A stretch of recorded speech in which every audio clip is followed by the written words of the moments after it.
Hello everyone and welcome back to Live Disc Golf. The off season is over as we kick off the 2024 Disc Golf Pro Tour All-Star Weekend in Brooksville, Florida.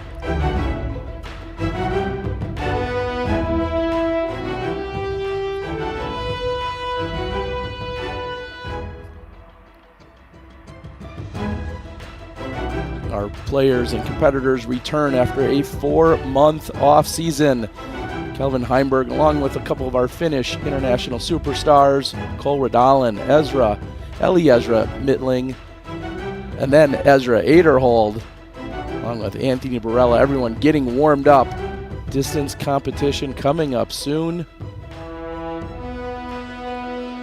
And one of our team captains and two-time winner, major winner that is last year, Isaac Robinson.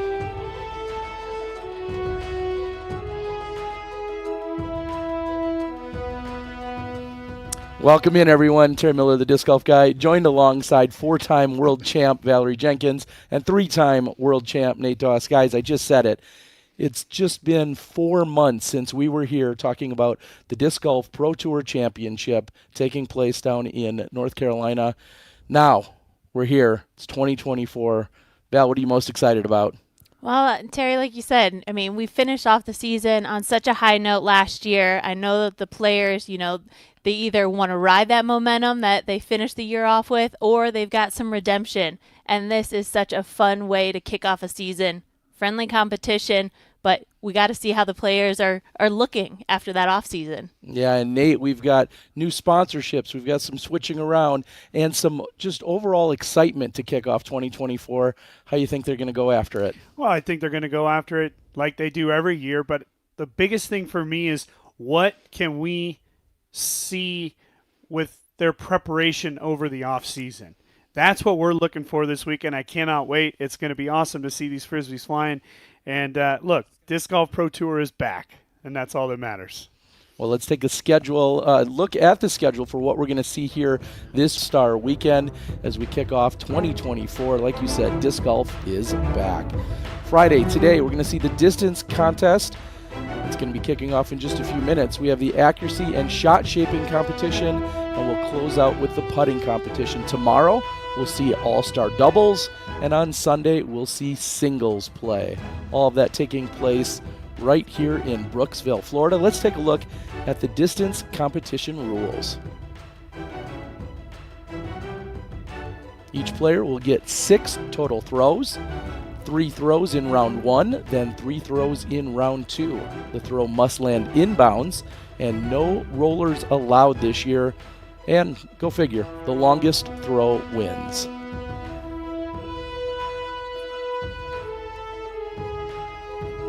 FPO will be leading off, so let's take a look at who will be competing. We have Henna Blumros, Holland Hanley, Ella Hansen, Haley King, Eliezer Mittling, and Evelina Salonen. If it's not an E or an H, it doesn't look like you can be on that list.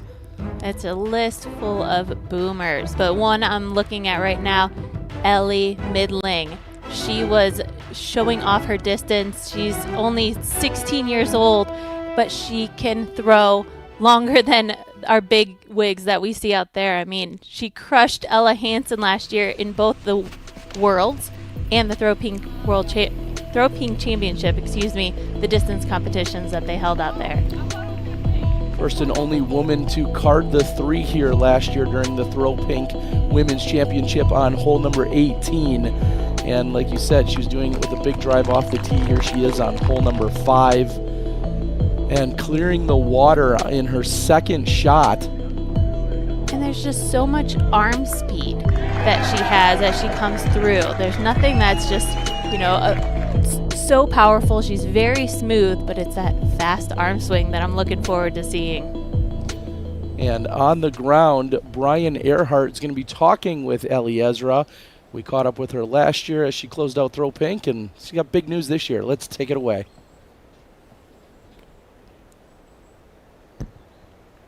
Ellie, you are the reigning world distance champion coming out here All-Star Weekend, going for another distance title. First question, how was the winter? How was everything for you this offseason? Amazing. Cold, got a lot of work in on my form. A lot of work, but yeah, it was good. Well, we're coming back here again to take down another distance title.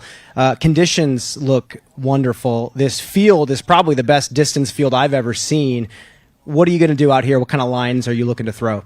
I'm still throwing it down the center. I still haven't figured out the big distance, so we're going to still keep it down the center. You just switched companies. You're throwing for DGA now. What discs are you going to be throwing in this competition? Torrance. Pro Line Torrance. Yeah. Well, Ellie, good luck this weekend and good luck for the rest of the season. You're going to be on tour, right? Mm-hmm. Yep. All tour except for West Coast. Fantastic. Well, good luck out there. Back to you in the booth. And as we are kicking off the distance competition, guys, how do you feel about the schedule? Big bombs in the afternoon to get things started? Is that a good way to get your arm warmed up? I think so. It's fun to see those big shots. It's fun to watch these players throw these big booming shots. And the field that they have laid out this year, there's so much space to really work the angles. We saw a little bit of the wind coming from right to left, so it's not the most favorable conditions for a distance shot, so players are going to have to really rely on the disc choice. Got Holland Hanley right off the bat. Didn't get the full turn on that one as we see it hyzering out. I would say that's a good start. She's testing out the stability and how the wind's going to handle her disc. You see 443 feet there. 500 mark or higher. So that's a pretty good start. Nice smooth start just to get her on the board.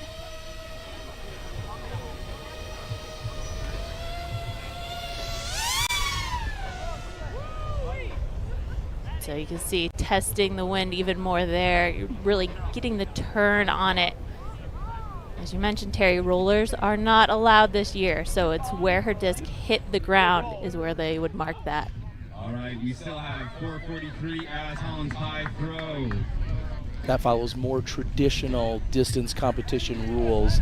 Last year we had a slight adjustment to that, like you said, that where rollers did count. This year, it's where it first touches ground is where it gets measured.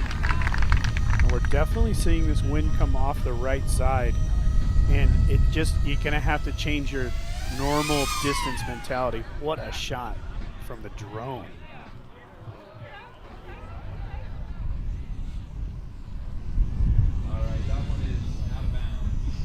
Now remember, they're marking where it landed, not where it skidded to. No out of bounds. No out of bounds. I take it back. 436.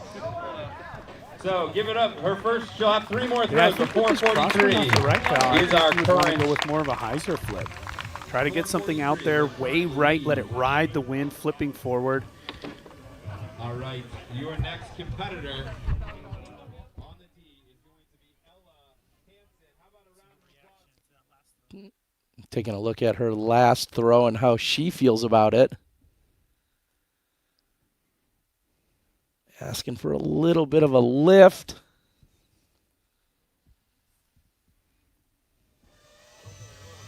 And good friend Ella Hansen now will be throwing second. And we did not see her warming up with that hat on. I'm just hoping it doesn't slow her down.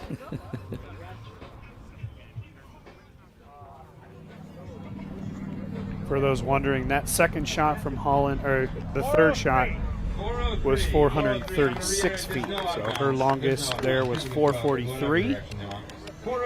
Now keep in mind, we'll watch all of our competitors throw 3 shots, and then during round number 2, the person who had thrown the shortest will lead off, and they'll go in that order. So the longest throw during round 1 will have the advantage to go last in round 2.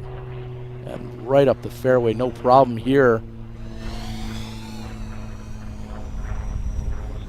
And that was a low, like you're saying, up the fairway. That was a low golf shot. All right, Ellen's got 1 more throw left. Put your And hands typically together when for you Ella see Hansen. players throwing distance shots, they want to get something understable. Like Nate said, hyzer flip, get it up in the air, turn it over, and then hyzer out at the end. That's how they're going to get that full maximum distance, allowing the disc to maneuver all those different shot shapes through the air. That was a beautiful shot. I would imagine that is going to be our longest one there. She rode the wind perfectly. She didn't get it too high, didn't get that nose hitting that crosswind, and that was a perfect disc golf shot right there. Our next competitor. And as we're going to take another look at it, just shy of 500 feet, 497 feet. Ella Hansen on the board. I think right there, that just comes down to proper disc selection. Absolutely. Evelina, she says, let's go. We barely caught her release there, but she gets a great turn on it, hyzering back at the end. That's a great first throw. That was really good. 491. 491 out of the gate. Let's see if you can dial that one up. Evelina with her second. This much lower and turned maybe too much. Not going to have enough space to work all the way back, so that one's going to be shy of her first one. Looks like 491 is probably going to hold. 388 on that one. Give it up. And so with 6 throws total, they're starting off these first 3 throws. Get yourself on the board. It's a good chance to understand how your discs are getting affected by the wind. All right there, the top of the disc was facing toward where the wind is coming from, facing toward the right, and so the wind just smacks the disc down. The wind just, if it gets a little bit underneath the disc, it's going to allow it to carry, but it's a fine balance to know how your disc is going to fly through the air and how it's going to be affected by the wind. Also You want to use that wind to your advantage in a distance competition. So our leader is Ella Hansen at 497. Evelina's first shot was her best at 491.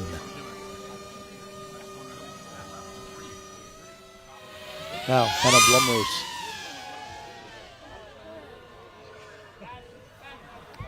Not enough turn on that.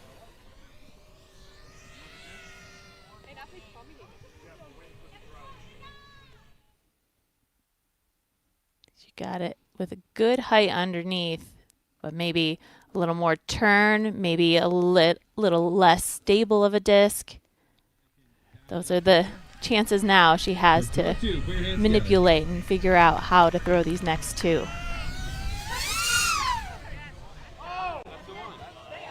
Good turn on that one. She's going to fight back, but she wishes she had a little more height to that one. To me, that the biggest challenge here is just that right to left wind.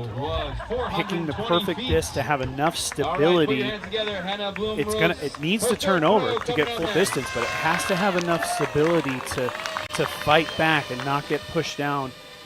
I think she was really close on that first one. Let's see if she can find that middle ground on this third one.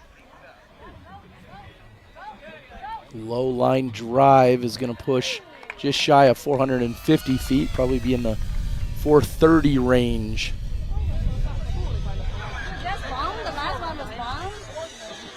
Still such a massive shot. Hey, we're saying a 400-foot shot. Yeah, that's mediocre for these distance throwers, but that is a booming shot on a golf course. But in this open field, this fairway, they can really let loose, and they're making it look so effortless. Yeah, keep in mind, these conditions are not ideal whatsoever. Anytime you're looking at a distance competition for a right-handed player, you'd really love that wind to be kind of coming over your left shoulder. That would be considered ideal. And now we have Eliezra Midling, our Rookie of the Year. Also recently picked up and sponsored by DGA. That will not have a turn that she's looking for. Too much stability. And there's a lot of pressure on her shoulders after an amazing kind of breakthrough performance out of last year, winning the distance competitions. Now she's got the spotlight on her. She's the one to beat in a distance competition. And she's got 6 throws to keep her name at the top. When you look at her throw, she's just one good throw away from being 30, 40, 50 feet beyond even Ella. She's that close to getting up over 500 here. It's a really unique style, but really good power. Her second place, 491. Put your hands together for Eliezer. This is her 3rd throw. Final throw of round 1. Last throw, 491 feet. That's what I'm saying. She's not even throwing good shots, and she's still only, and that one's just gonna burn out. But she's so close to getting over 500. Yeah, they're not that full potential. She's not getting the full flight out of the disc. Yeah, and this is round 1. They're gonna have 3 more shots, and they'll make adjustments for sure. So we've seen 497, 491, and 491 as our top 3 distances so far.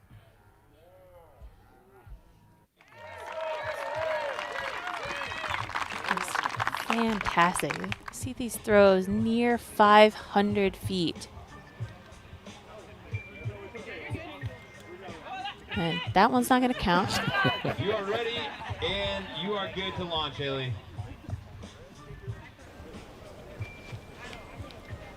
Haley has a really smooth delivery. She's going to really try to rely on the disc, as we've already talked about. All right, Just a little too understable there on that one.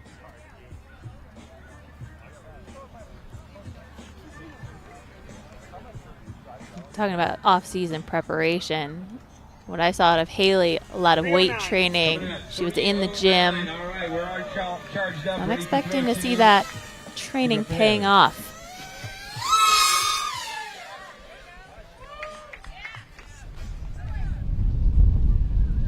Oh, a little more height would have given that disc enough air to hyzer out a bit more.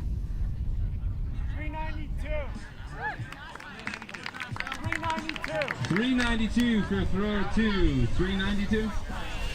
All right, and here, give it up for Haley King for her 3rd throw. Let's go.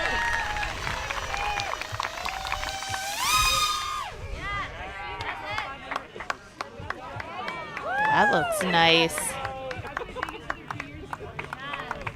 And it looked like about 75% effort from her as well.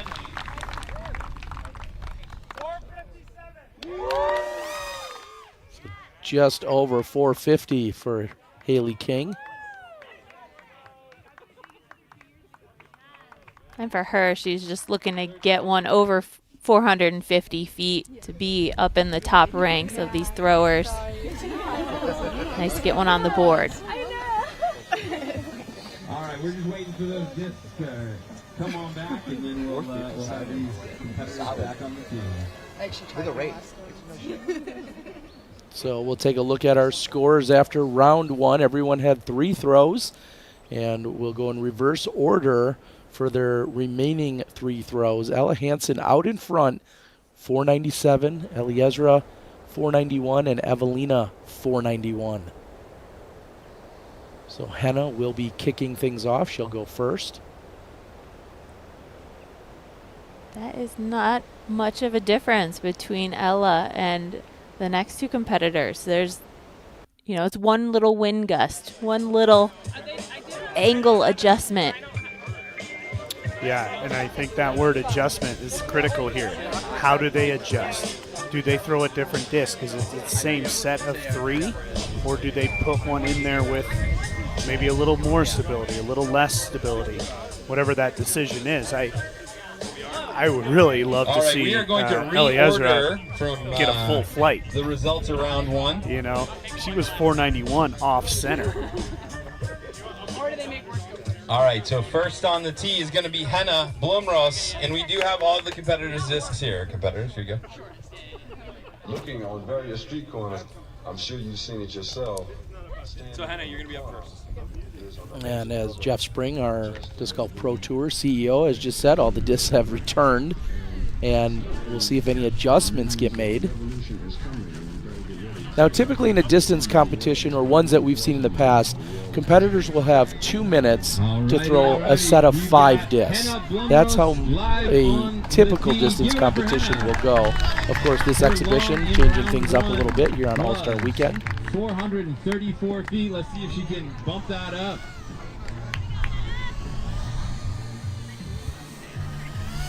Henna ready to go. Trying to improve on 434. And that looks just like her first one did. Same disc, in fact. 445. 445. All right, her longest throw so far. Longest throw. And so throwing your first 3 and then stepping up again and throwing these next 3, there's not that much time that goes by. The conditions are very similar, so they just need to make adjustments from what they previously threw. And Henna just not getting the height. And to be fair, Henna not necessarily known for throwing big, high flexing anhizers. She very much, like a Kelvin Heimberg, for instance, is more of a laser line driver. And I think we're seeing some of that here in this competition. Well, think about her best shot was that low line drive, and here's another one. Her best shots have been these low ones. And for her, that's the throw that she has practiced thousands of times. She knows how to get that full power. Give a big round of applause for Henna. All right, next up, throwing 443 feet in her first round. Trying to improve that. Put your hands together for Holland Handley. Yeah, if I were Holland, I would take basically the same disc she threw, but just release it on basically flat hyzer and let it kind of ride that wind on the right side. Just trying to go high left. It's just getting smushed.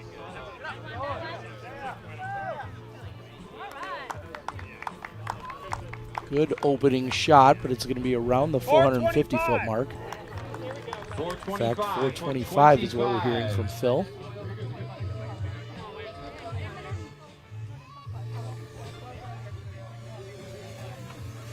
I think Holland was our first thrower.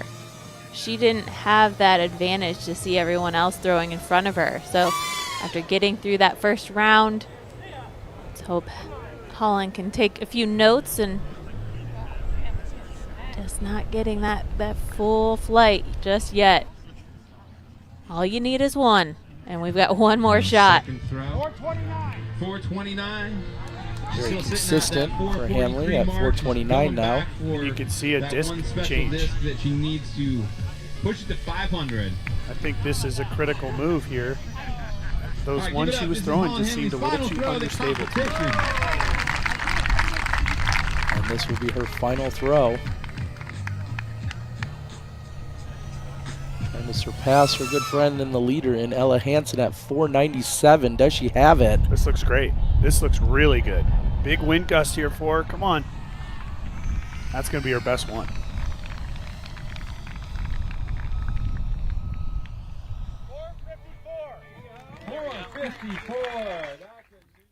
So Holland will finish with 454 on her final throw. Smart decision to go back, get that disc, bumping her up over 450. Next up, with a total of 457 as her long in round one, please put your hands together for Haley King in her final 3 throws.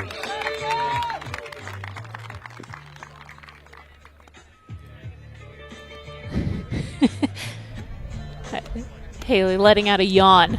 That's how you get pumped up. But I mean, her first 3 throws, they were smooth, they were effortless. If she gets a little bit more pop behind them, we know Haley can get well over 450 into that higher echelon of near 500. But it all needs to time out perfectly. 309. 309 on round shot 1.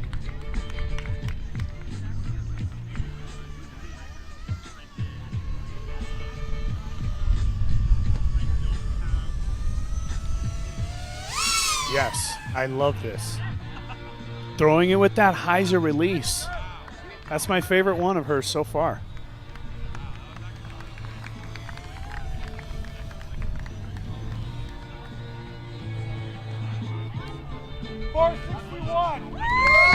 Well, and it pays off, as you just called it, Nate. That's her best shot so far, 461. She's down to her final throw.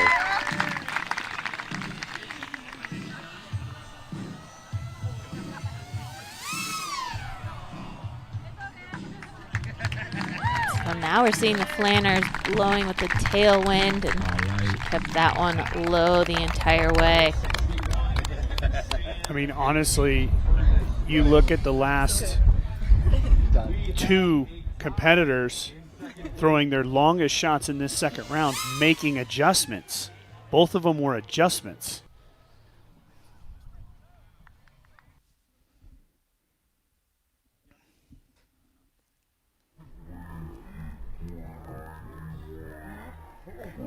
Nice.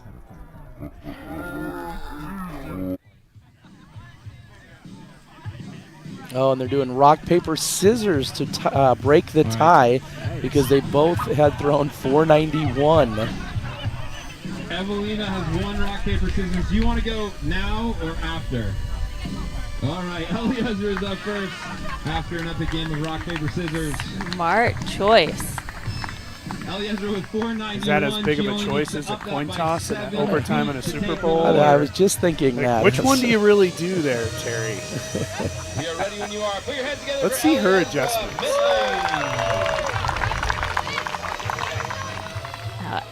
Ellie has less pressure. She just has to throw a couple of good shots.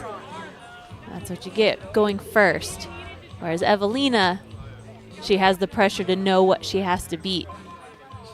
Of course, they're both looking at Ella Hansen. 444. 444, gonna have to dial it up from there. All right, we're getting ready for throw 2. Nobody has broke the 460 mark here in round 2. And Eliezer is going to need to get past 497 to put any pressure on Ella Hansen.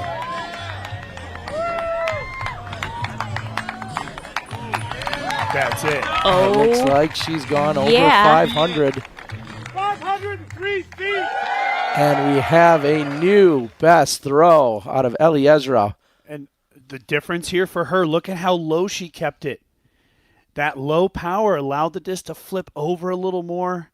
Got over that 500. 500 feet? I got chilled. I got goosebumps. And again, it doesn't look like she's putting that much behind it. It is just such a smooth throw that she has. A low release. She's focusing more on the angle than allowing the elements to affect her disc. And it absolutely, Val. In this last throw that she just threw, she got up high in the air. I think if you're Evelina and or Ella Hansen, you need to make that adjustment to get over that 500-foot mark. Back in October, Eliezer won the United States Distance Championship contest at 514 feet. She's again gotten past 500. She's leading now at 503. Now Evelina Salonen, who deferred and decided to go after Eliezer. This is looking great. Maybe a little too high in the air, though. You're liking the low line drives, guys. You don't want to see the spotters running forward. That's not a good sign. That was 409. Ready for throw 2?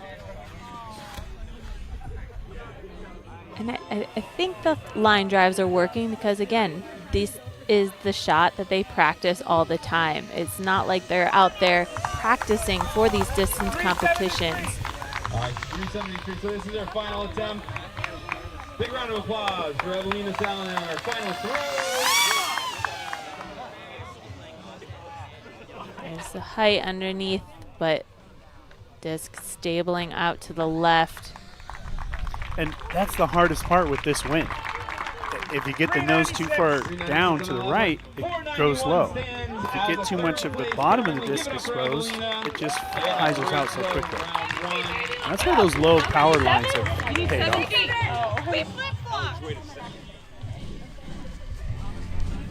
So there's been a little rivalry here between Ellie Ezra and Ella Hansen. These have been our two top distance throwers in the last year.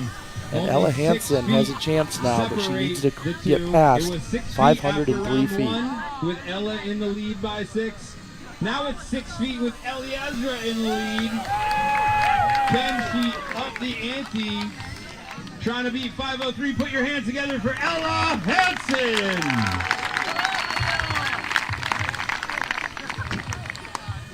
And Ella has been in second place behind Ellie.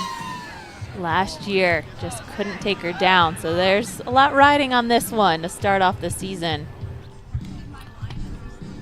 She tried that high line there. Wind affected that one pretty big. I know Ella Hansen can power this thing low and get over 500.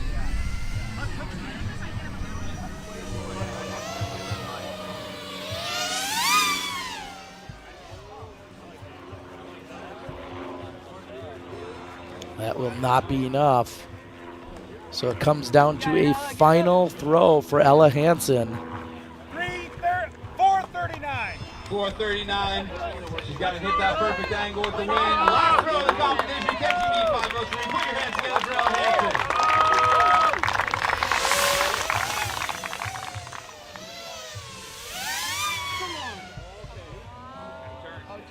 Ella Hansen have enough to claim the distance title. It's going to be close. And it looks like it might be a few feet short. We'll get the official reading. Wow. What a nice effort on that final throw. 495, 8 feet Oh away my on the goodness, so final close. throw. Ellie Ezra, your champion here in the distance competition. Coming in second place in this contest. And Rivalry, but a friendly keep that rivalry. applause going for Ellie Ezra Awesome Mittling, competition. the winner of the Skills Contest Distance Championship. We're going to hear from Ella over with Brian Earhart in just a moment. Who's ready for the MPO Distance Contest?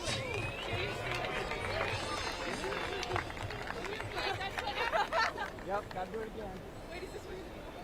We're going to wait a couple moments here. And Ellie Ezra throws 503 feet. She's your champion. And now she catches up with our very own Brian Earhart. They're down on the ground. Let's hear from him.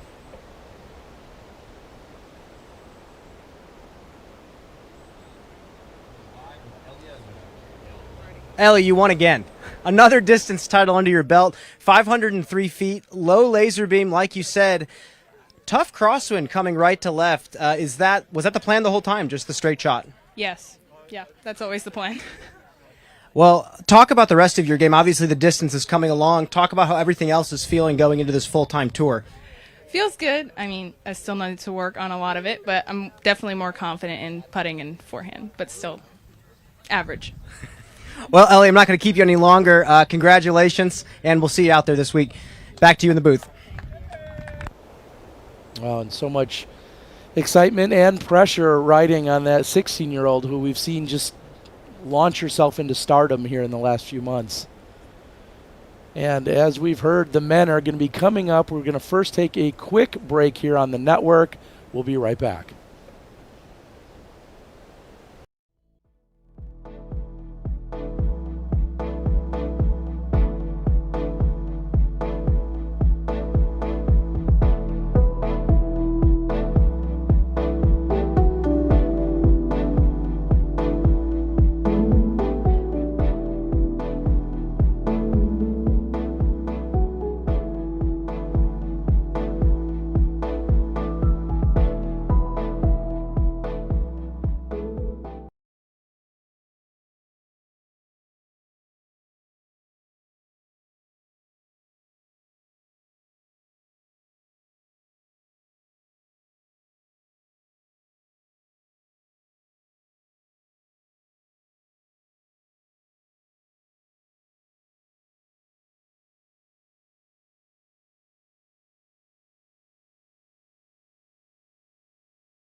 Welcome back, everyone. As we said, Disc Golf is back. Subscribe to Disc Golf Network today and don't miss a moment. Scan the QR code and learn about our new plans and features.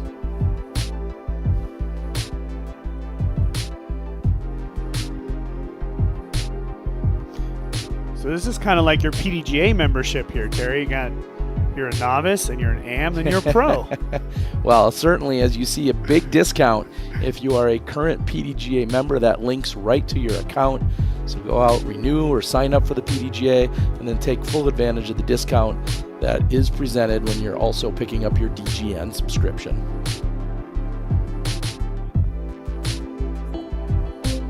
AB, Anthony Barella coming up in the distance competition.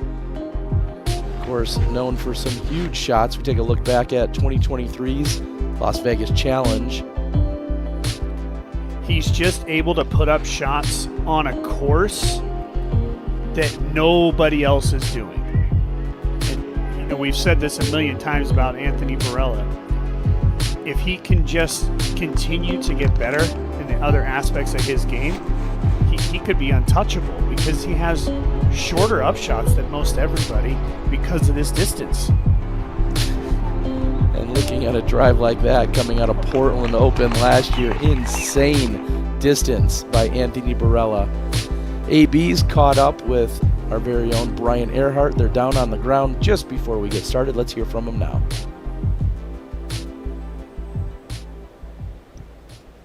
Anthony, welcome to Florida. I heard you got into town last night. How you feeling? How was your winter? It was good. I'm a little jet lagged, but we're just going to go out here and throw as hard as I can. You won quite a few distance competitions in your day. When the wind is blowing this head cross to the left, what's the adjustment? I'm just going to fill it out the first round, try to keep them low, and then maybe throw one high, see which one works out best, and then round two, just stick with it. And one last question for you before you go first. What discs are you going to be throwing in this competition? Big Z Nukes, max weight. Good luck, Anthony. Thank you. Back to you. Everyone excited as we take a look at our competitors. Ezra Aderhold, Anthony Barella, Double G, Garrett Gurthey, Heimberg, Cole Radalin, and then Albert Tom to close it out.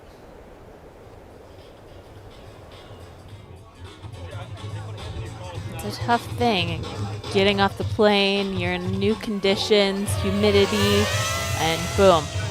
Start throwing your hardest right out the gate.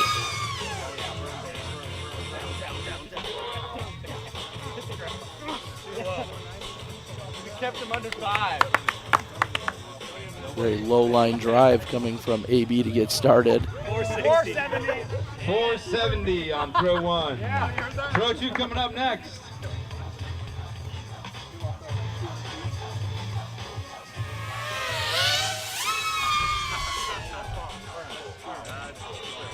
Does it have the stability?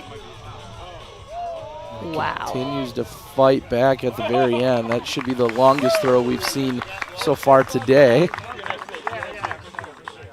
Wow, that one looks far. 705! And just think, that's off the center line. I mean, if he can get that a little closer to that center line, even with that same shot, we could be seeing 450 easily. He's going to go 750. Goes with the 360 run up, but has too much turn. And it doesn't have a chance to flex back. So AB on the board with a 705-foot throw. Being tabulated.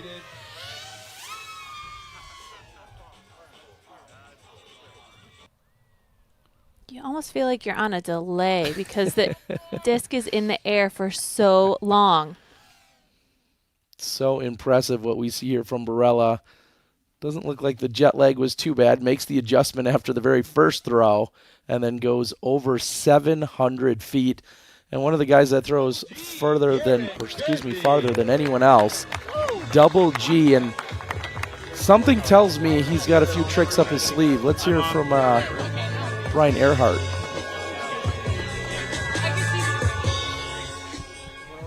Well, interestingly enough, Terry, I caught up with Double G as he was warming up. He actually had his discs in a cooler cooling off, and he said it keeps the disc stiffer, keeps the dome stiffer, and it prevents the flexion when he's releasing the disc. So a little trick of the trade. We looked over and saw Calvin's disc sitting in the sunlight. Calvin shrugged and said, well, I certainly don't know those tricks of the trade. Thanks for the insight. Double G has been throwing distance since we've seen him as about a 12 or 13-year-old. And so, as you said, if there's a trick of the trade, he probably knows it.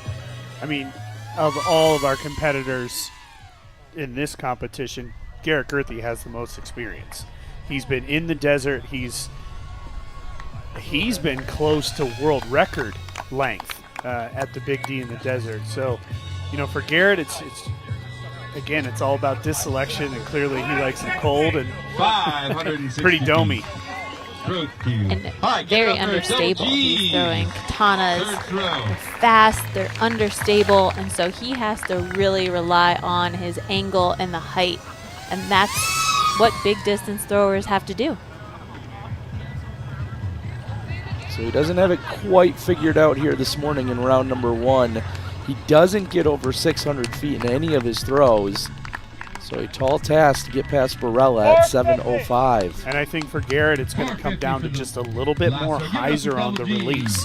That way you can allow that disc to work up to flat, but not get too nose down and push downward. You want to keep it up in the air with that flex back.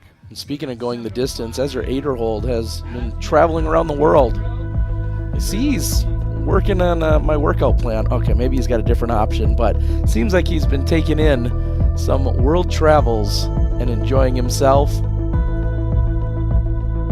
Little off-season model shoot, I think. Game recognizes game there. Terry, we're on the seafood diet. We see food and we eat it. Ezra Aderhold up for distance here. Can he get past the 7:05? I really like that flight path that Ezra just threw it on. Kind of starting midline, letting the disc move right, but then finishing back towards the center line. If they're starting too far left, they're just not getting that big distance. He seemed content with the 5:30. Now, very different approach here on the second shot. And we have Ella Hansen out there shagging discs. 5:47. 5:47 on throw 2. Give it up for Ezra. This is his third throw of the first round. This is insane, though. Think of what Anthony put up. I mean, these throwers are throwing hundreds of feet short of what they have to beat. Oh, come on. Oh my. I'm going straight up.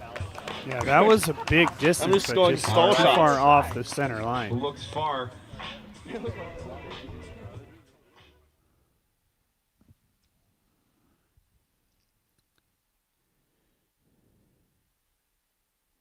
Beautiful. That's the exact flight he wants.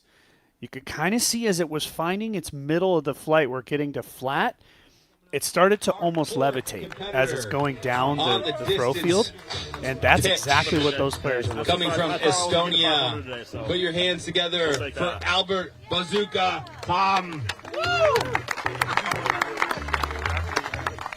That last one for Aderhold, 591, but at least 100 feet right off the center line. So obviously critical to keep it towards the middle.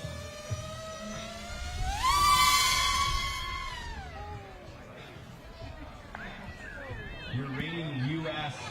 distance champion puts a good boom on it. I would say that's nearly perfect flight, just a little too high. 6:23. And 6:23 for his opening shot. Yeah, that was a great effort. I mean, obviously only a few feet off the center line. You could just see as it started to slow down because it was so high, cross went off the right, it just kind of died. Number 2 coming right A up. little bit lower, that would push forward for maybe that extra 70, 80 feet. And Albert, only the second guy to crest 600 feet so far today.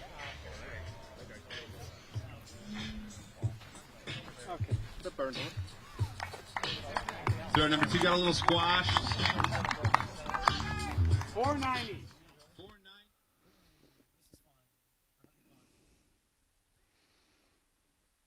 The top of the disc facing toward the wind just gets smacked down.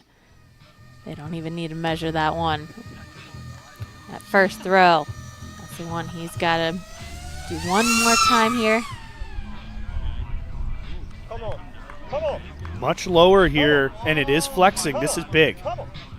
He likes it. Yeah, that's really, really big there. And Ella's got the spot. Again, just so far off the midline, it's going to cost him distance, but perfect flight. Oh. And 649, I believe, is the number we heard. I would say the only difference between the shot from Barella and that shot is the distance off the center line. That's how close they are. Come on. Come on. Come on. The Estonian is yelling for it to get going. He wants it. And right now it looks like he's going to be in second place to Anthony Barella. Now, interesting to hear Kelvin Heimberg yesterday say he feels like he just doesn't belong here at this distance competition. We'll see if that proves to be true or not. Again, Kelvin not really known for big flexing Anheuser shots.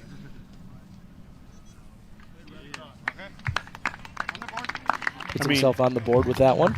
The best player of 2023. He could be in any of the competitions. 569 for Calvin Heimberg. Throw 2 coming up. So he has thrown farther than Garrett Gerthy. So this is the experiment in action. Keep your discs in the sun or keep the disc in the cooler. Look at this one. That's a good one. That's going to be over 600. But man, that wind at the end just slowing it down.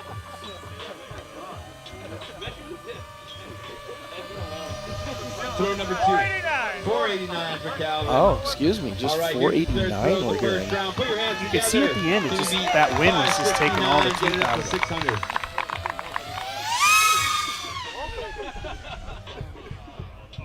Come on.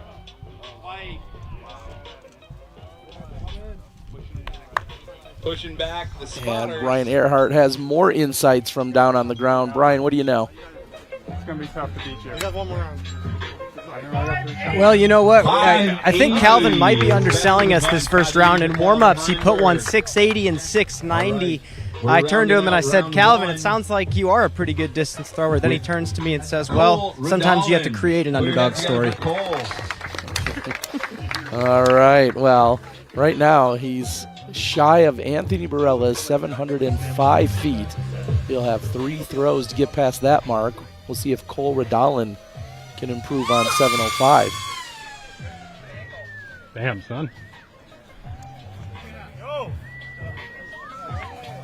And a great opening shot for Radalin. 596. 596 for throw 1, pushing that 600 mark. Just shy of 600 to open. It's a big distance grunt. I think it might be the loudest we've heard too. I like it. Cause him to overpower it, turn it over too much.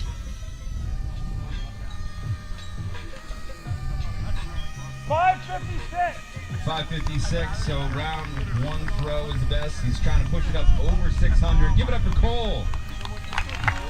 Averaging about 576 feet between the 2 throws.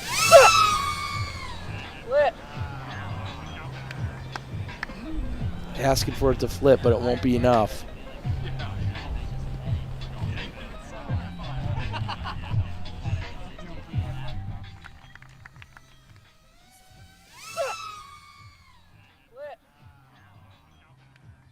No shortage of effort coming out of Cole Radalin. 28 for throw 3. All right, we are going to shag those discs, get the discs back to the competitors here, and load up for round 2. 3 more shots for each competitor. Chasing down that 705 of Mr. Anthony Barella. So impressive what we saw from Barella. 705 feet. You know, watching that first round, you would kind of think that it's just going to come down between Tom and Barella. But any one of these guys are just that one shot away from hitting that 700 mark. Now, 700's big. It's really, really big. You can even hear what Brian was talking about with Calvin. Big shots in practice, not over 700. Tom was the one who showed us that he was the closest to getting to that point. Got to think Girthy, who has thrown shots over 1,000 feet in his lifetime, is just the right angle away. Yeah, and he's using discs that are a little bit more finicky, especially with the wind. It's not ideal. So Garrett has to throw it absolutely perfect with the discs that he chooses to throw in these competitions. And we're going to have a new order of Garrett Girthy, Calvin Heimberg, Ezra Aderhold, Cole Ridallen, Albert Tam, and Anthony Barella. Not too often you hear Garrett Girthy on the bottom of a distance competition list. On the tee. Sounds like he will be leading Please off. put your hands together for Garrett Girthy's final free throws.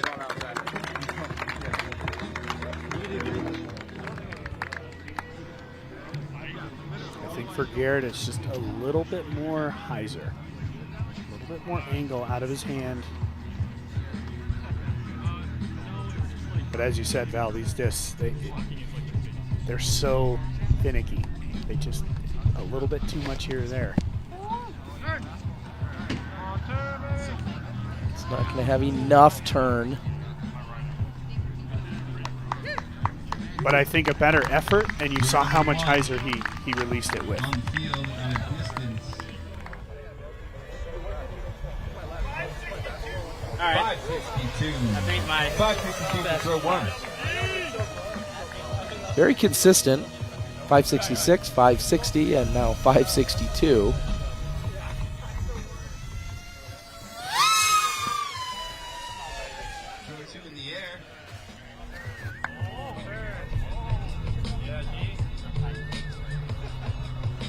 It looks a little further. Double G just not finding the perfect angle here so far. He's down to his final throw. That's his best so far, resting 600. But he needs more than 100 feet on top of that. The biggest pressure is obviously your last throw, but the last two were even though the first one wasn't as long as his fourth throw wasn't as long as his first, they've gotten better. That looks like too much turn, and Double G will not be winning the distance competition here this weekend. He has moved himself into third place. Say it, Phil. 599. 599. Garrett Girthy sitting in third place after his final throw. 603, dialing it up. All right. I'll say next solid on the tee. adjustments by Garrett. Improved on all of his shots. Put your hands together. Better. For Calvin Heimberg, 580 in the first round. He's trying to dial it up and get into that 600 range. Well, actually, he's trying to get to 706. Right? Let's see if he can do it. It's going to hyzer out a little early for him. Great shot, but not going to be enough.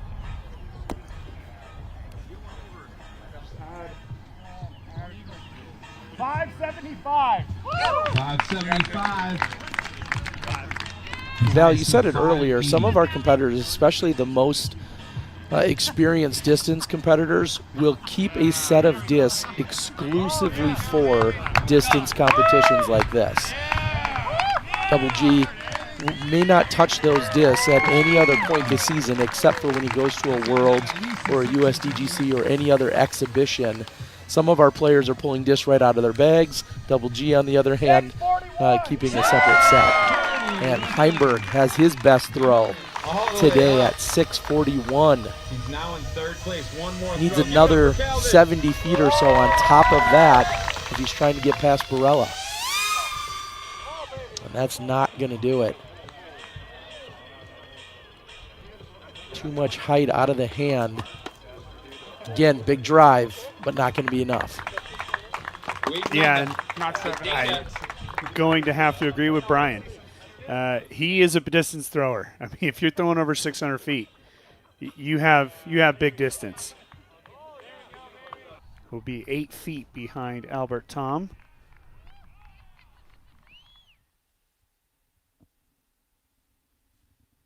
And speaking of underdogs, I feel like we also got a little bit of that out of one Gannon Burr yesterday. It felt like he was kind of downplaying him and his team and creating that underdog story. We'll see if that holds true throughout the weekend. But Kelvin, done with the distance competition now. Ezra Aderhold. This is a great flight for Ezra.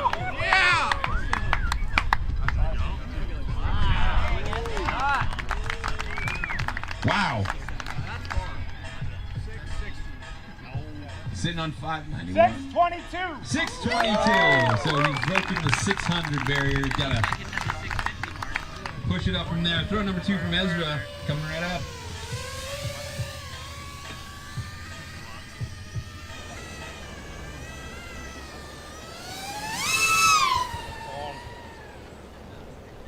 Ezra doesn't like the release, and that's going to burn out right around 500 feet or so. So Ezra down to his final throw. 515. 515. All right. Ezra's got to hit this one perfect. Put your hands together for Ezra's final throw of the competition.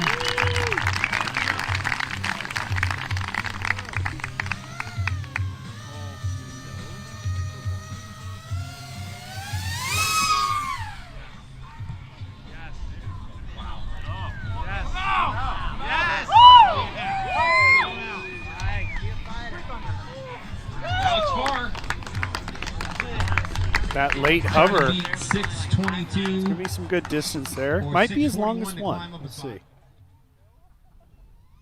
There's a moment mid-flight where you're going, maybe that's turned over too far, and then it starts to hyzer out.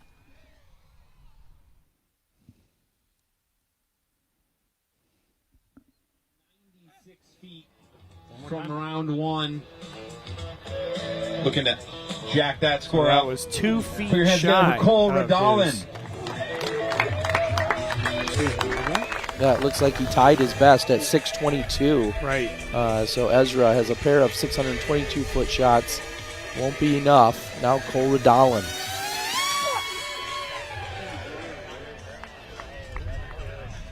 Oh, I like this. This is great. Fantastic.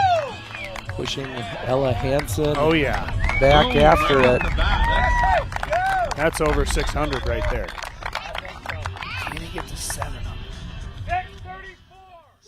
Now this is the perfect distance flight. He throws it so far up in the sky, you almost lose sight of it, but it had a great flight. If that can flex. Yeah, it does not flex back out. No, you're absolutely right there, Val. That fourth throw. And the way that it finished, it didn't finish floating left. It finished hyzering forward. And that's that extra 50, 60 feet if you play the wind just right. For Cole. Sitting on over 600. Give it up.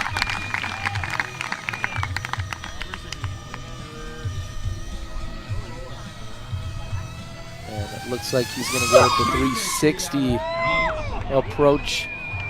Gets that one too high in the air. Wow. A little peer pressure, it sounded like. Cole's final throw coming in. 605. 605. Yeah, the technique of the 360 is very difficult to master. And it allows you to get higher disc speed out of your hand as the disc is moving longer versus a traditional throw where it goes back to a set point and then you got to move forward. But it's really tough to get because your back is to the throwing field. So to just try it is a tough one. It's like perfecting a dance move. I mean, the timing has to be so spot on to get your body and your arm in alignment. The ability for Tom to generate that much speed on such a short reach back is really impressive. Come on, Albert. You're better than that. Little encouragement coming from Calvin Heimberg, 590 telling him he's for better throw than that. 2 more Backhanded for Albert compliment to there. Step up to 7.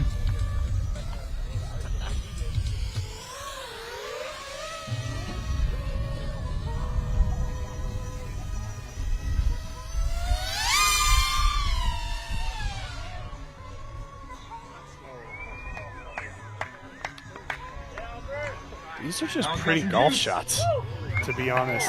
So close to that center line. Trying to beat his best of 649. It's not going to quite get to 649. Uh-oh, what do we got? All right. The guns are coming out. Final throw, he needs 705. You know who he is. Give it up for the bazooka. The sleeves were standing in the way.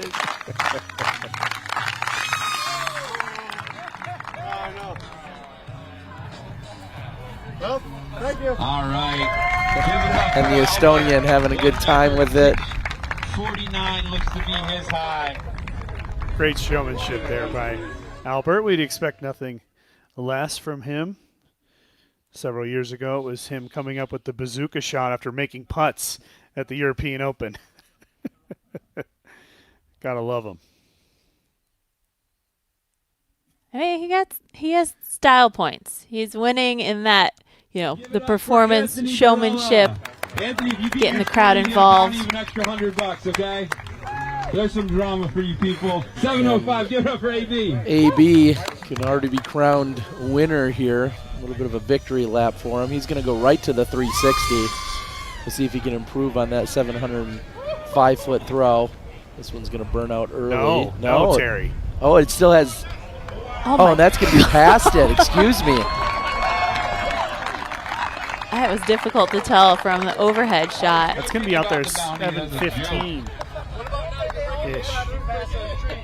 713. We called it, Doss. 713 feet. Barella extends on what is already a huge opening set. I mean, just nearly the perfect flight.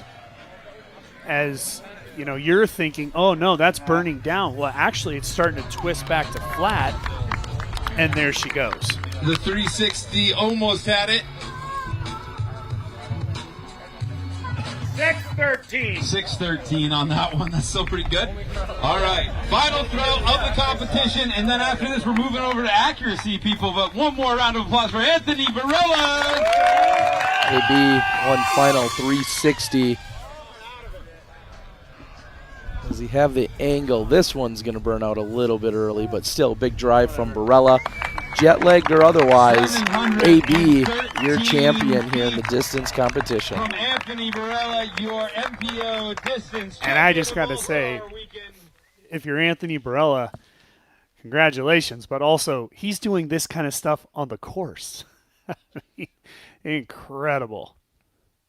Look at how it just continued to drive forward on that hyzer line. Impressive stuff from AB.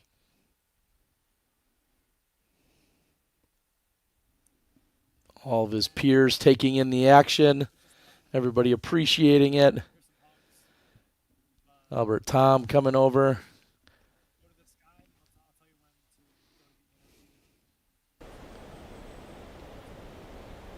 And your champion is Anthony Barella. He's with Brian Earhart. They're down on the ground. What do you got for us, Brian?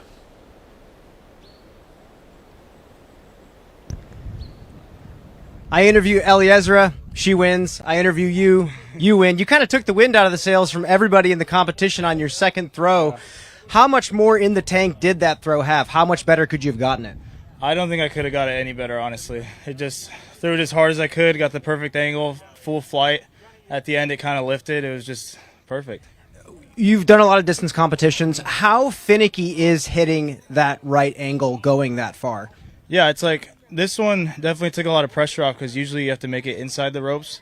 So this time I truly just got to put everything in it and not worry about where it went. So I think I threw further than I ever have today. Well, Dave Wiggins is sitting at home, still has the world record, set it in the desert over 1,000 feet. Is that something that you're ever trying to go for? Are we ever going to see you out in the desert try to break the world record? I knew they used to have the event Big D in the desert, and I've always wanted to do that. So if they bring that back, I'll be there for sure. Guinness World Records, we're talking to you. Come find this man. Back to you in the booth.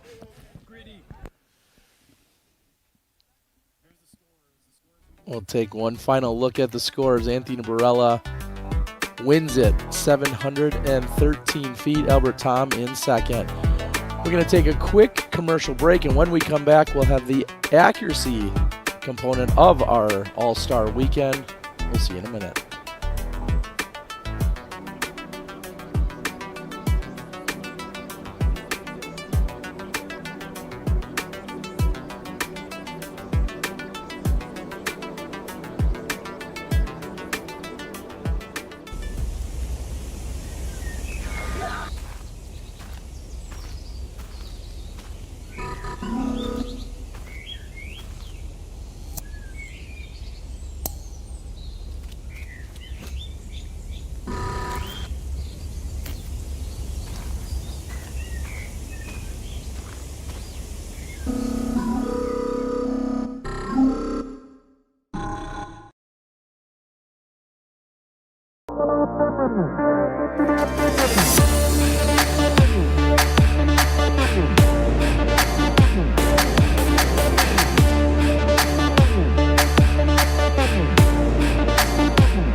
All the scoring that we do in our sport now is all digital. Having some sort of backup power source is going to be really important. You feel that it's good quality product. And having the stash pack that holds the cable that connects to any device, it just works. And so that's why this thing really works for me.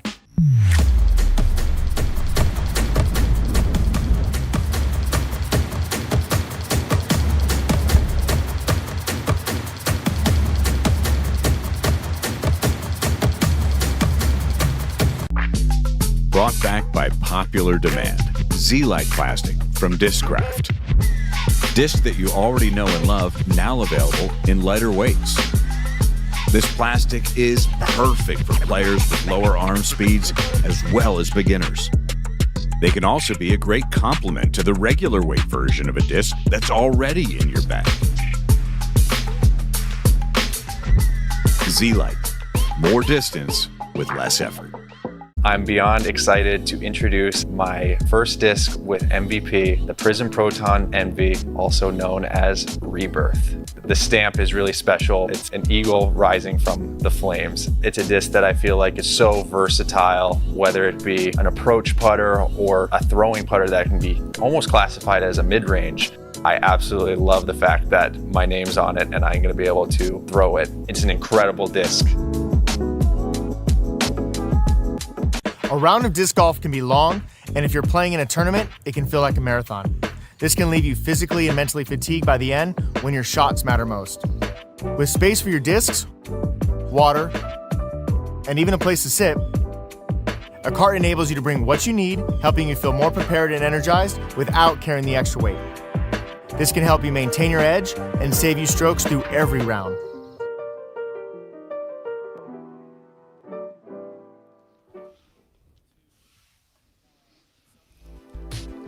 Like we said, Disc Golf is back. You can subscribe to the Disc Golf Network today and don't miss a moment.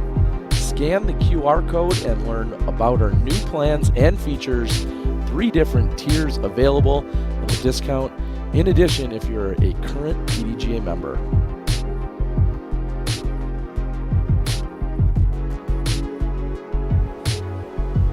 The accuracy competition is up next. Kicking things off on the FPO side. The weekend during our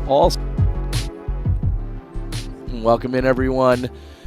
Got to ask, any surprises from what we just saw to the distance competition? They're moving the accuracy with a few different players, but any surprises on the distance side? Oh, those are some big shots from the women. It's fun to see. I mean, all these players around 500 feet, throwing well over 400 feet is impressive in my book. That was always a big throw when I was playing. But now the bar is getting set higher, so it's just fun to see. And Nate, not necessarily ideal conditions, but Anthony Barella had it figured out. I mean, he's on another level. It's great to hear that he'd go to Big D if he could. Now, they say drive for show, and of course we're going to putt for dough, but accuracy wins championships. This is really a fun competition because that ability to get it close, that's what wins titles right there. So let's see who can take this one down. All right, we're ready. The FPO accuracy is kicking off now. To the field and check it out. Our rules here for the accuracy competition: each player gets 3 shots through 5 different gaps. If you ace, it's worth 5. A bullseye hit is worth 3. Circle 1 is worth 2 points, and circle 2 is good for 1 point. The top 2 scores will face off head-to-head in the finals. Our competitors will include Missy Gannon, Sarah Hokum, Allie Smith, Macy Valadiaz, and Jessica Weiss.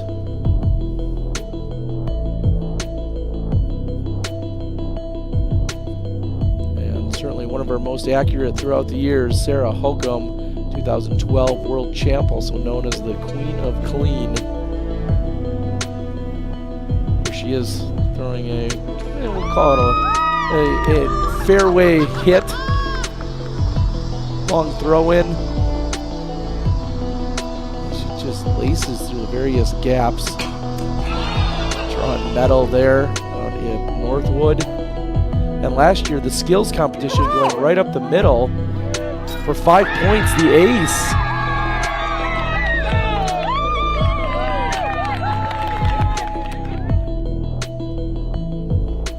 No problems with accuracy for one, Sarah Hokum. Brian Earhart caught up with her, is catching up with her now just before we kick things off.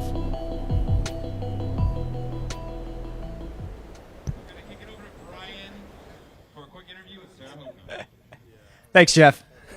Sarah, you've been spending your winter here in Florida, not too far of a drive for you. How was the off-season for you? It was great. I don't know why anybody doesn't do the off-season in Florida. Y'all are having some great weather. Well, Sarah, you were playing a lot of disc golf this off-season. How was the practice? How was the training going for you? Pretty much the same. You know, we ramped it up a little bit in a couple different areas, more field work, more putting, more gym, and continuing on through the season. So we're looking forward to this start. Well, 5 stations here, a couple different lines that you have to throw, forehand, backhand. Any words to the rest of the competitors out there today? I just hope you know how far your discs fly. That's all I'm going to have to say right there. Back to you in the booth, Terry.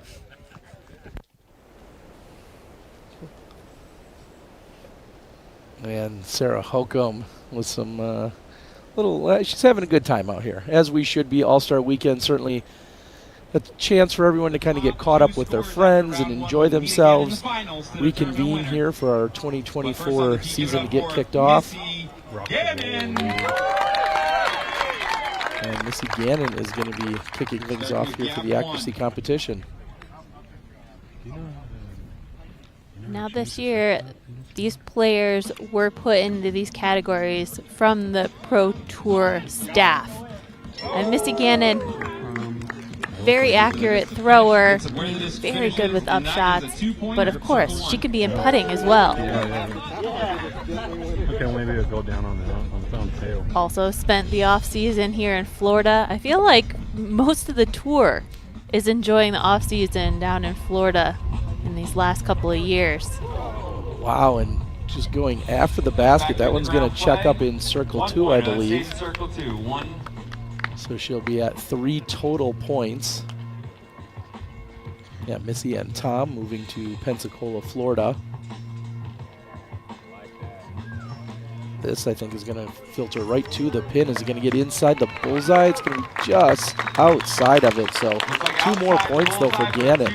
That's a circle 1. That's 5 points for gap 1 for Missy. We're going for gap 2 next. And as we move through this accuracy course, the shots are going to get more difficult. Specifically for a right-handed player, that first wide right shot is an easy one. Much tighter gap here for the second station. What a shot. What a shot. That was beautiful.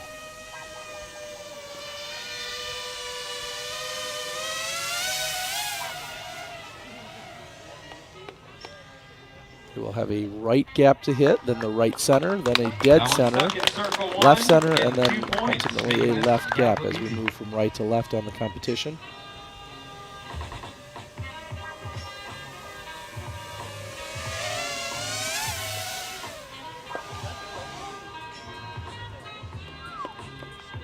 Missy is getting quite the skip once the disc lands next to the basket on the ground. So laying it wide and allowing the disc to skip is going to be the key to keeping it close.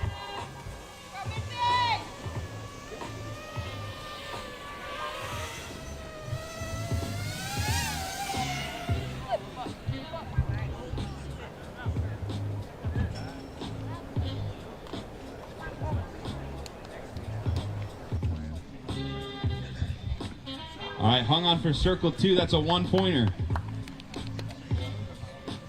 Pushing the back edge, as we just heard from Jeff, with circle 2 there.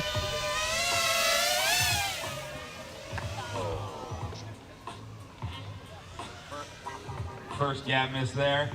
Final throw in gap 3.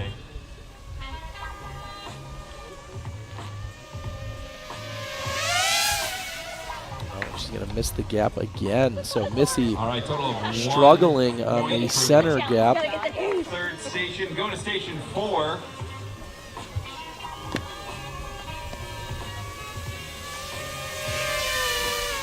Your focus has to be on point. Not only if you hit the gap ahead of you, or the correct gap, you have the drone flying right overhead.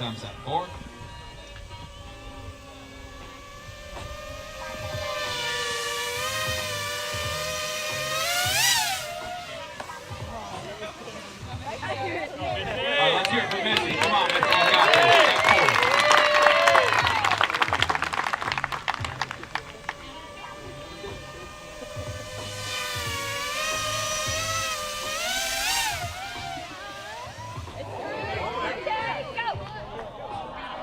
Oh, that gets hung up by one of the protective trees. We'll see if she gets any points for that. It's in circle 2. It's in circle 2 for 1 point. 1 point. All right, final station for Missy Gannon. How about a big round of applause as she goes for gap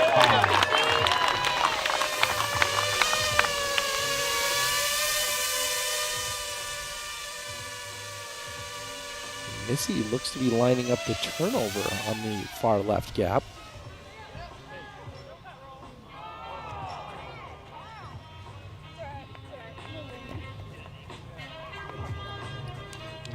This left gap is very tricky. I mean, not only do you have to hit the initial line, but then there's several other trees to navigate.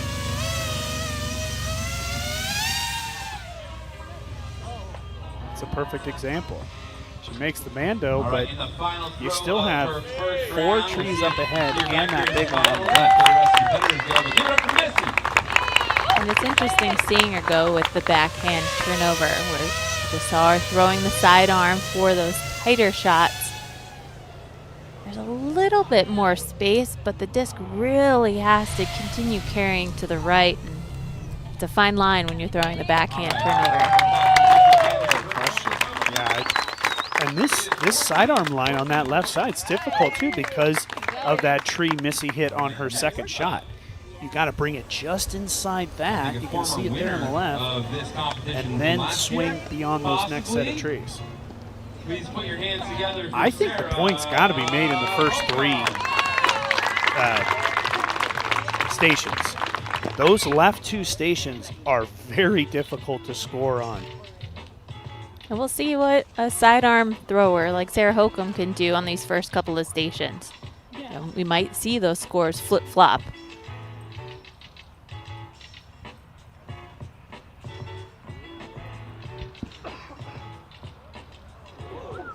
Going to a trademark backhand on this station.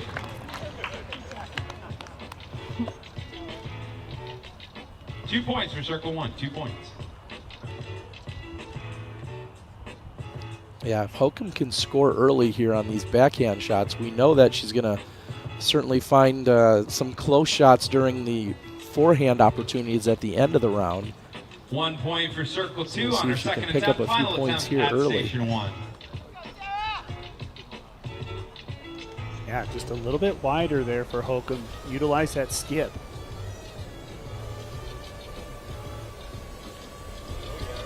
Wow, little ground action. Called it there, Nate. That's it. It's 3. It's a bullseye, everybody. Nice. And a bullseye hit for Hokum. All right, moving at station number 2. Let's take another look at that bullseye hit here. But I think now really the challenge for Hokum, being that she doesn't throw a lot of backhands, this gap is going to be difficult. Oh, actually, she's going to go to the sidearm. Doesn't get that to turn enough. 1 point, stuck in circle 2. Okay, so that far off the target, and she's still able to get a point on the board. This is the equivalent of Missy throwing that backhand. Just got the 3. Or yeah, the backhand turnover on the far left, Mando. This is challenging to try to work that angle. Got to hit the gap and still get it to move left. Sarah looks like switching out for a different disc. At least contemplating. She hits the gap. Maybe got there. I don't know if that's going to find circle 1 2. point, Yes. Circle 2. Sounds All right, like moving to 1 station point for 3, Hokum. 3 more attempts.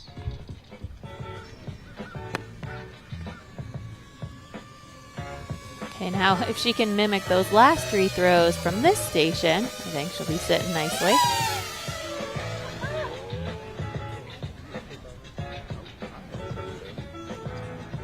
That's a 1-pointer.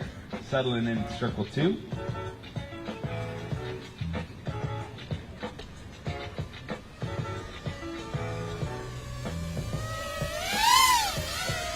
There it is. Oh, can she get another ace? No. Hits the tree. It's on the edge. Just an inch to the right, two, and just that would have outside been of right the next to circle. the So 1 more basket. point.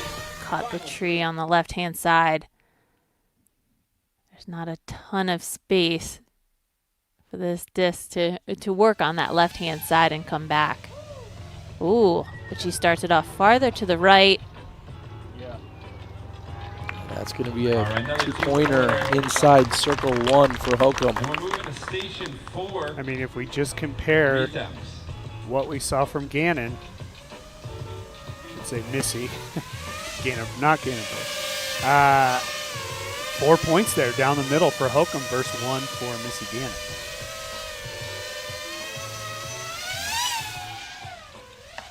And I'm thinking this is right in her pocket. This is a great shot set up for a sidearm. She hits the tree on the right.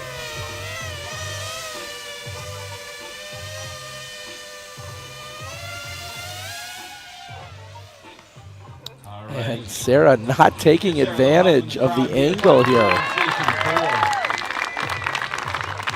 Maybe is there this pressure of like, hey, this is my bread and butter. This should be the easy place for me to pick up points, and she's just overthinking it? Mentally taking it for granted. Yeah. One last shot to give it her all. And that should get her some points. It looks like should be 2 points inside circle 1. No, excuse me, just 1. So 1 point. Moving to the So final station. Hokum will go to 13 as a total. We are at 13 points total for Needs Sarah, at trying to least catch Missy 2 at points 14. to surpass Missy Gannon here.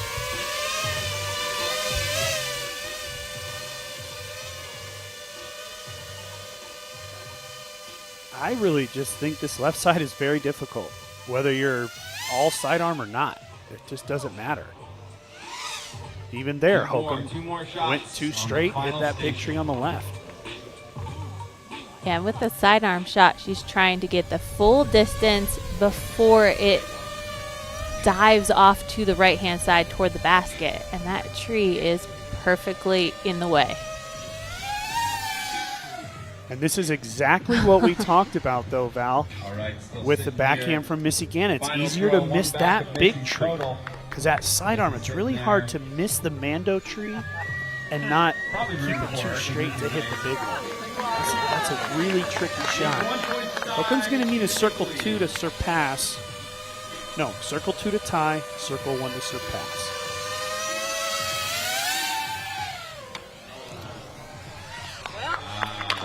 I would have bet a stack of discs on it that Sarah Holcomb's best spot wouldn't have been from the wide right position.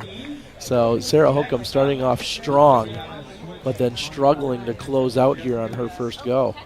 Her trademark backhand shot, like Jeff said. Yes.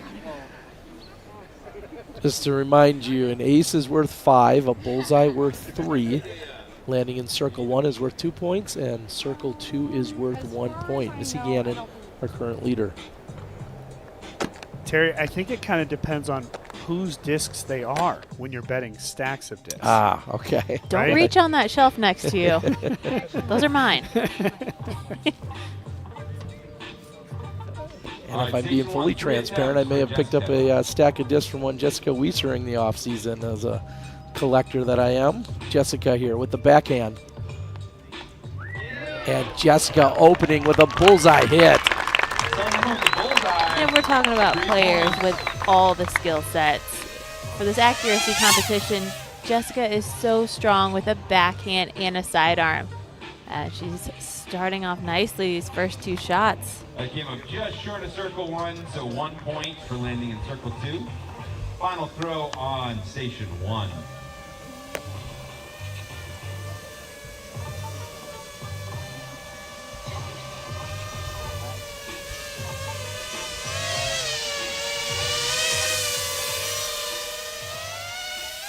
You don't necessarily need the best score of all competitors. You just need to be in the top 2 to go into the finals. Jessica pushing deep. Is that going to be a 1-pointer? Point total to 5 for station 1. Yes. So Weiss opening with 5 points from the far right lane. To have the crew shag discs and bring them back. So that matches Missy Gannon's wide right. We're on gap 2, 3 throws. Holcomb has 6 from the wide right with her signature backhand.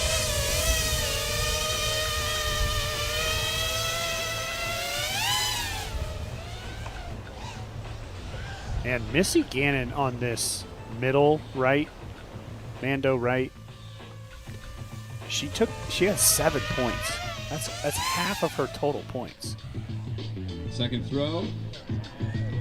That should be all right, sliding all the way 2 points there for Weiss. 2 points.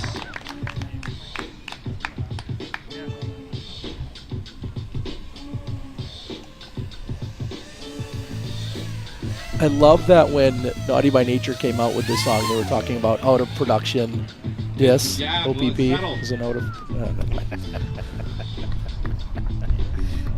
A little different. Jessica Weiss finding that middle gap. She's going to have another 2 points. Straight down the middle, station 3. All right, we're going to call for a disc return, please. Disc return. Maybe Jeff, they're answering a question about some of these players not necessarily having an arsenal of discs that they would be able to throw all of these different shots without reloading, so to speak. And I guess we're getting that answer here as Jessica's going to retrieve a few of her throws. And station 2, station 3, they are similar types of shots. Releasing on a little bit more of a hyzer for station 2 will get you to the basket. Jessica looking very dialed, and seeing shots like that, yeah, I'll take that disc back and throw it again. Let's see what she can do. Straight up the gut shot.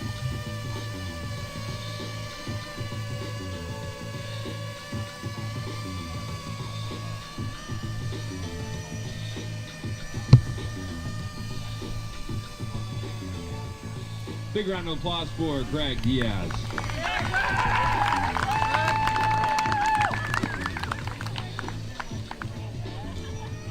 Hard and getting some airtime for it. Station 3. Thank you to all our volunteers out there. Oh, and Jess misses left. One is a miss.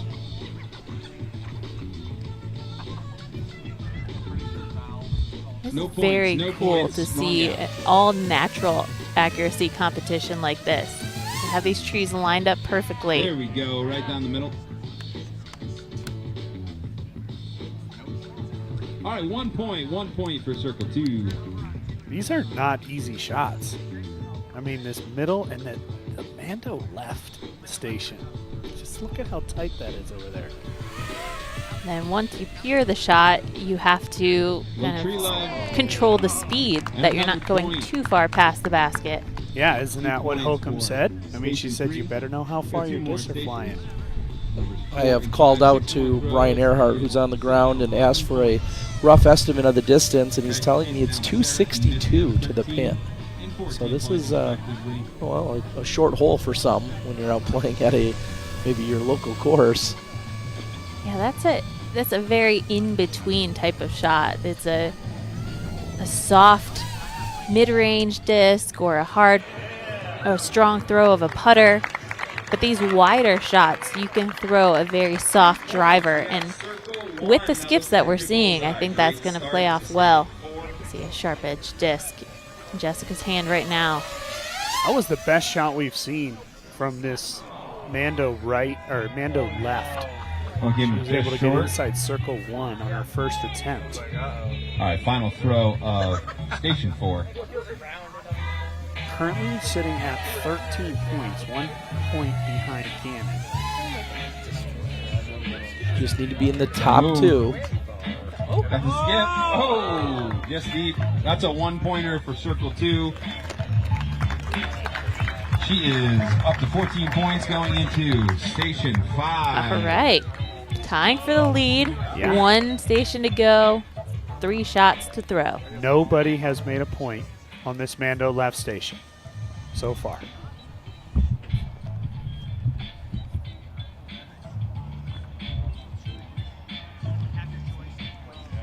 Look at all that angle. That shot inside circle 2. What a skip. That looks like circle 1 to me.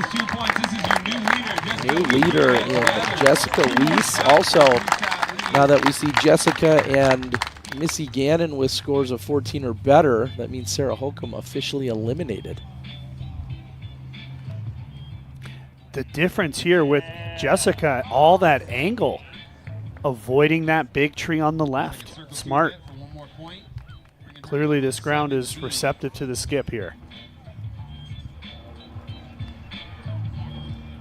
Such a sharp angle. Almost a forward roll into the bullseye. 2-pointer, just short of the bullseye. But you got yourself a new leader here with Nice. 19 points, pacing the field. Not really a surprise here. Jessica Weiss has been throwing on so many different angles throughout the years, especially leaning into that forehand. She was, for the longest time, almost forehand exclusive, and then developed a backhand as the years went on. A longtime touring pro, Jessica, out in front here in the accuracy competition. Well, and Jessica's career started up in Grass Valley, California, similar to where Greg Barsby grew up, and they both have tremendous sidearms. That course is good for making sidearm players. All right, 1 point, circle 2 hit. So Jessica is the outright leader. Missy currently in second at 14. So Allie Smith would need to get past 14 currently to get into the finals. Smith. This is fun to see Allie Smith. She made her appearance last year. And really, we were talking about Allie Smith when it came down to the Tour Championships. That's where she really brought her name into the limelight, making lead cards. So it's fun to see her highlighted as one of our all-stars this weekend. Her third and final throw looks good. Needs a little ground action to get in circle 1. Jeff talking it closer to the basket. Got a great skip. Station number 2. Solid open with 4.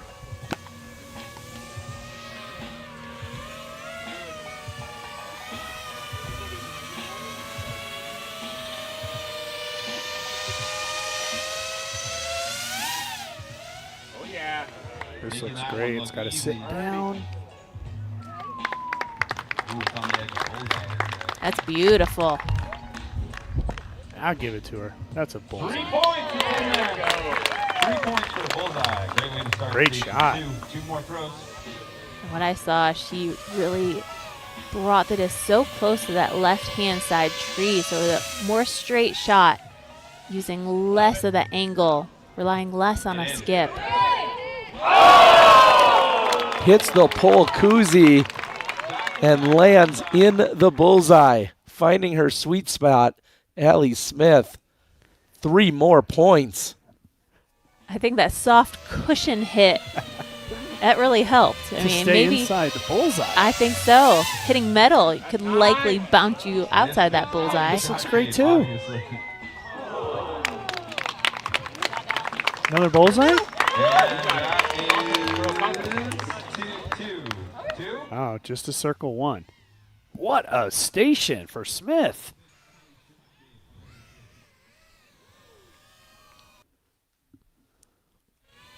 Awesome shot.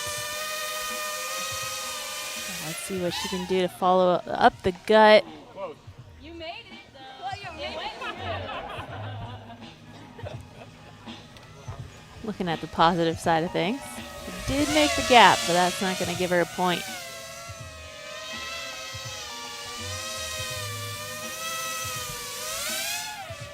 Yep. And she is already that close to making it into the finals at just 2.5 stations in. That's how well she did in those first 2. Now, wait a minute. I see 9 points on that Mando right.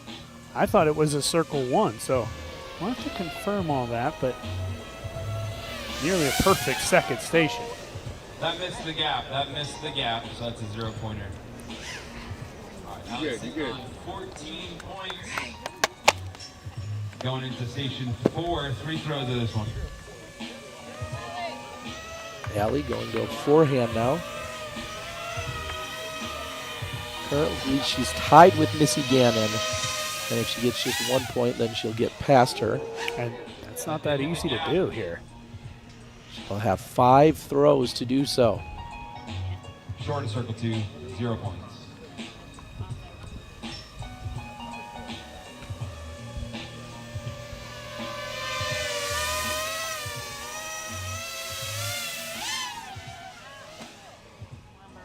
Makes the gap, but not going to get any points for it. 0 points on that throw. Final throw at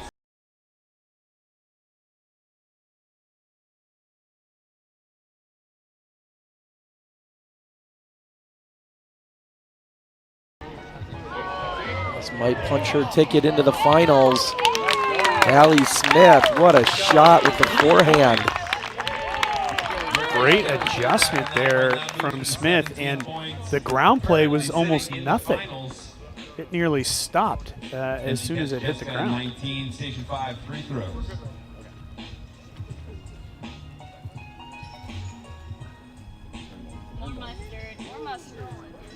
Looking for more angle, or mustard as they're calling for it. And that's 0. Would that be like a spicy mustard or a yellow mustard? Definitely not a honey mustard. I don't know. A little Dijon, I'd say. I'm thinking spicy, yeah. Quicker. All right, she's sitting at 17. A bullseye will clinch the finals for her here. Jessica Weiss is the only person to get any points on the left side. Yeah. Smith make an adjustment. Allie says, hold my putter. Let's see what I can do here. Does she find the bullseye? I believe it was circle 1.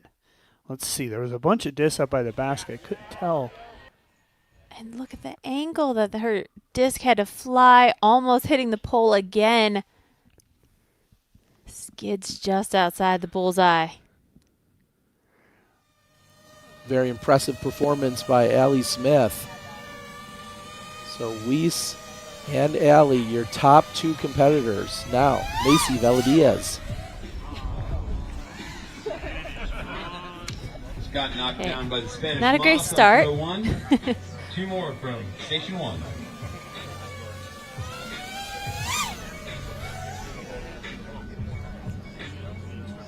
Tight. This is wide.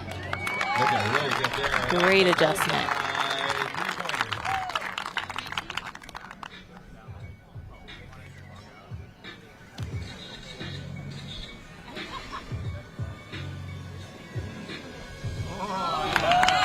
Just outside of the bullseye, so Macy will pick up 2 more points.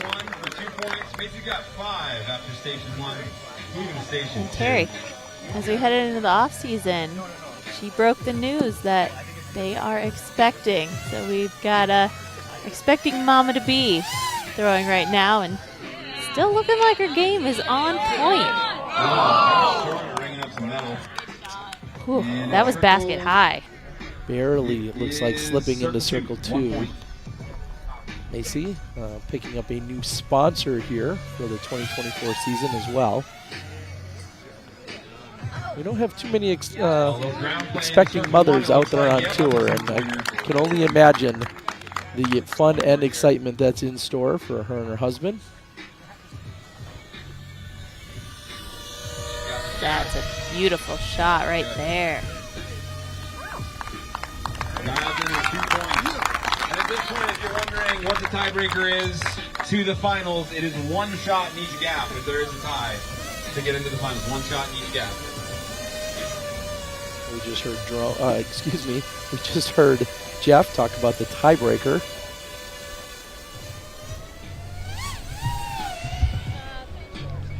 Nice shot. A little low. I say it through the middle gap. If you can just find circle 2 on all 3, so 0 you know, really, even at this point, if you can just find circle 2 on any of these 3, that would be 9 points for her, and that would tie her up. That missed that gap. Easier said than done. 1 more throw up the gut.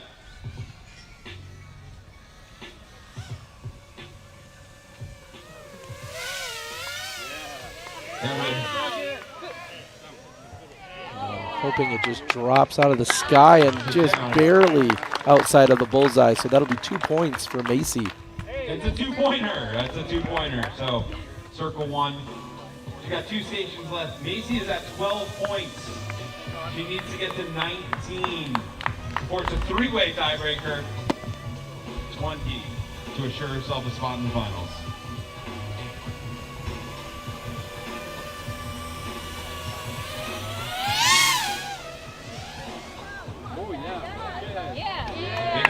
Flare skip there. Oh, a little help from the throw. 2 more at the 4 station. That was great.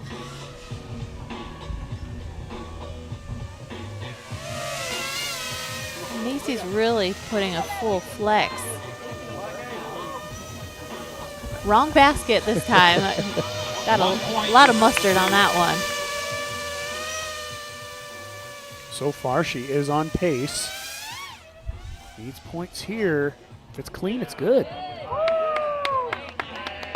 Ooh, the height really helped the distance.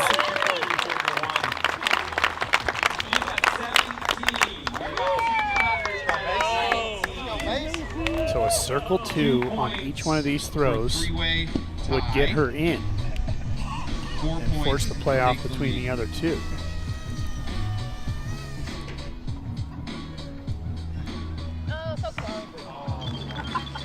Uh-oh. Putting pressure on these last 2 shots. I like the idea, a lot of angle.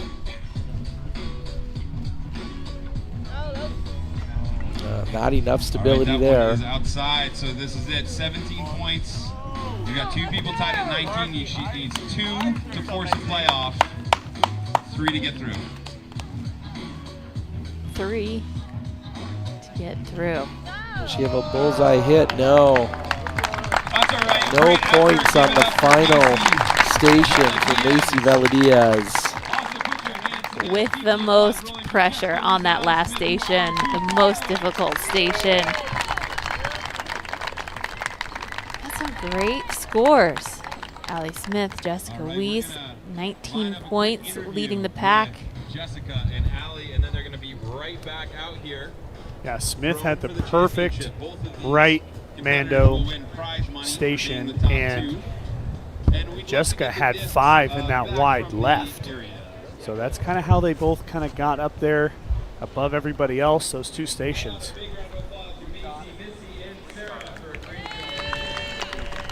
And we were just calling it, Nate, talking about where they were finding their sweet spot, so to speak. And Allie Smith with that second station with 9 points. And Jessica Weiss, when we take a look at her, had less than half of that on that same station, but taking full advantage of the left 2 stations to close things out. Picking up 8 points in the last 2, which far supersedes anyone else. Yeah, Jessica just a little bit more consistent throughout all the shots. Allie a little bit heavier on those backhand, the beginning first 2 stations. And just to give perspective, Allie Smith had the worst first station of anybody that played their. So she's got room to improve. But I lost my words on that one. Sorry, Tara. All good. And it looks like 19 with Allie Smith and Jessica Weiss. We're going to be catching up with them, it looks like, in just a moment. Brian Earhart's on the ground. It's the finals. Allie and Jessica. What do you know, Brian?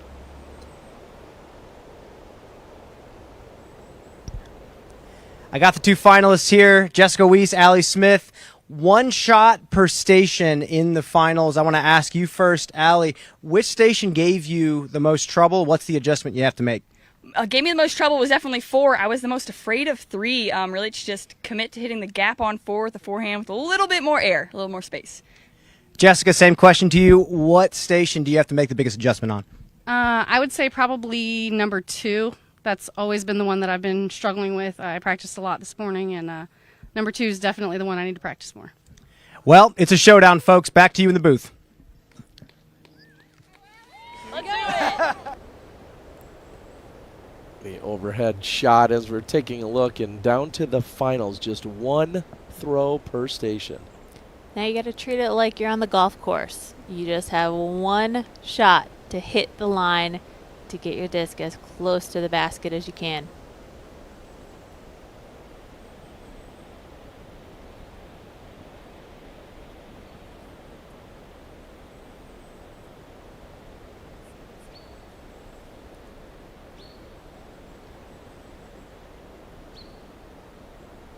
The next question is, who's going to go first?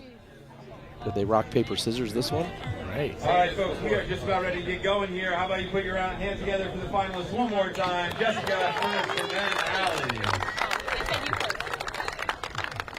Sounds like Jessica's going to be going first. All right, down each gap. You got it.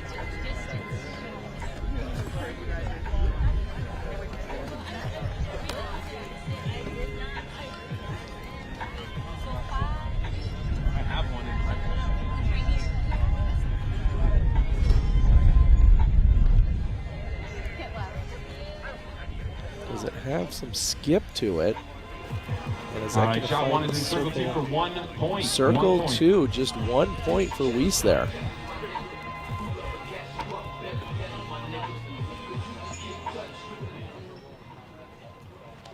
So I misunderstood the rules of the second round.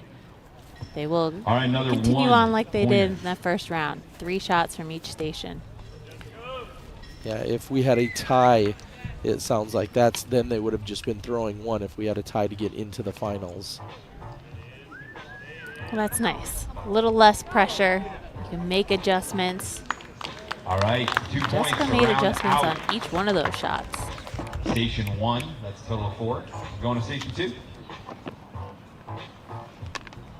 The first 2 shots that Jessica threw would actually be really good for station number 2, because it's basically a straight shot with just a slight finish at the end. And those were the first 2 shots from the first station. Nice. That should be 2 points for Weiss. That's a circle 1 hit.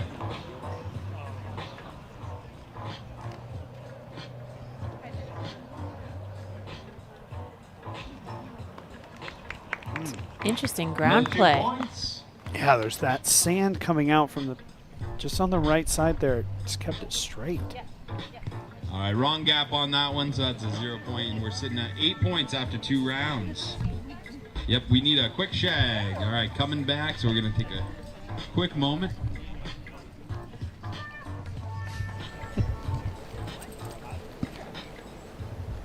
Would be an all-star weekend without a quick shag.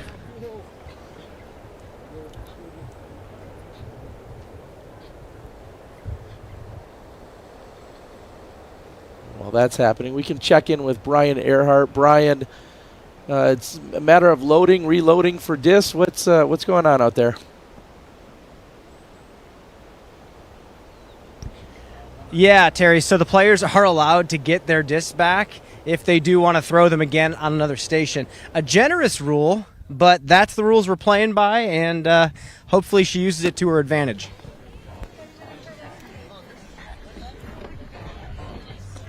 And some of these straight shots, Back in action. we might see players. I mean, Jessica Weiss has been playing for a very long time, and I'm sure she has discs in her bag that are just so fine-tuned through all the years that it's going to be the disc she's going to be most comfortable in. It's not necessarily one she could just pull out of the box and rely on.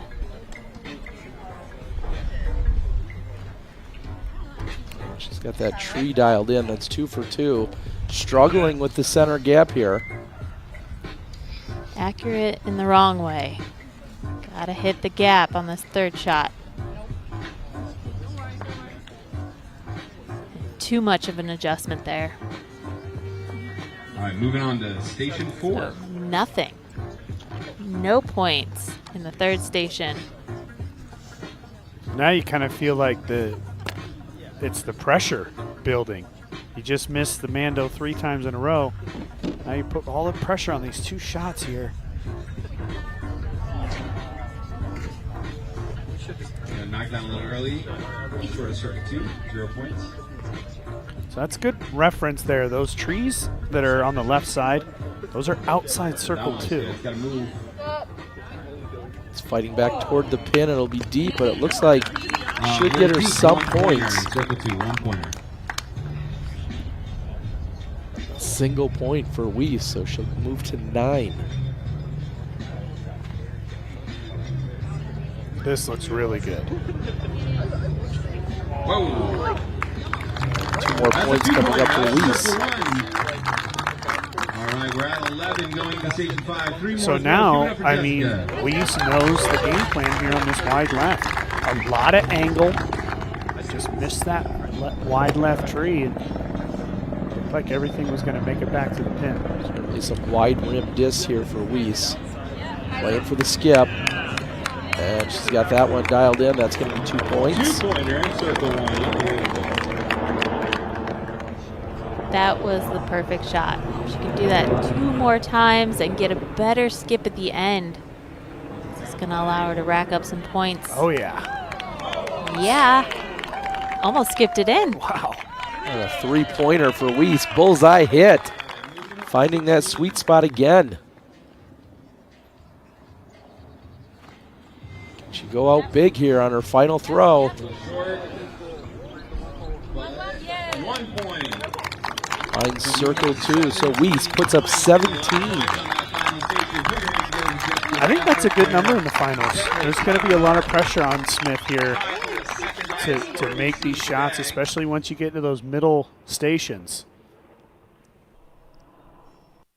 And I know that they got some good practice in, but that first round, they were able to kind of shake off the nerves. The second round, more pressure is built. They know the score they had to beat, and like you said, 17 is a great score, just 2 off of that 19 that both these players were able to capitalize on.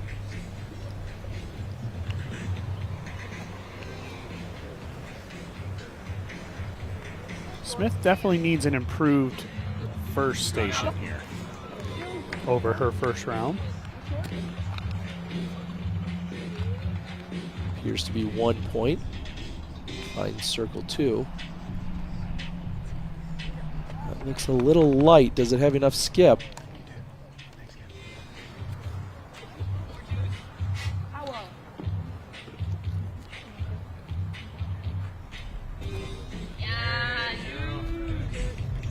Gallery likes this one. And that's going to be circle 1, so that should be another 2 points. I believe the total will be 4. Yeah, and she matched her first station in the first round, so that's where she started first go around. But remember, she was perfect in station 2 and starts off with a miss Mando. Miss the gap there, miss the gap.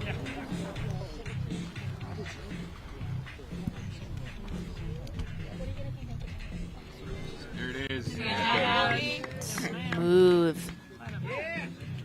That'll pick up some points. It looks like 2 of them inside circle 1.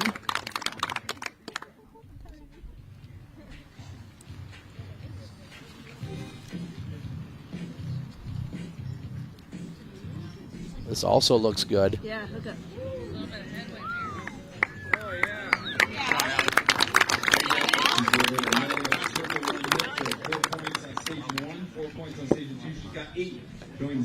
So they tie. Both had 4 points in the first 2 stations. Remember, Weiss missed the Mando all 3 times on the middle gap. So far, they're still matching.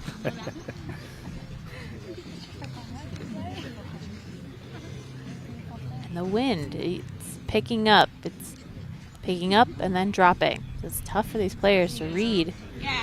Great adjustment. It's going to be 2 points for Allie. You really don't want to leave it to the last station to have to rely on picking up points there. We know how difficult that is. And that's going to miss as well. So just the 2 points for Allie for going up the middle. Station 3, we've got 4 and 5 to go, and we've got 10 points on the board for Allie.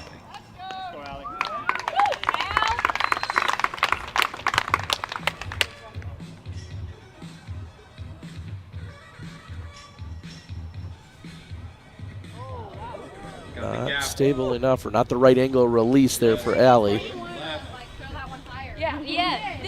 Outside circle 2. She has 10 points. Weiss put up 17. Allie with just 5 shots remaining.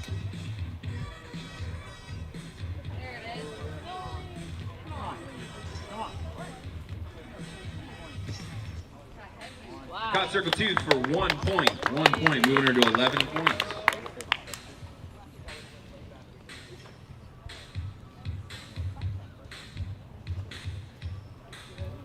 This looks great.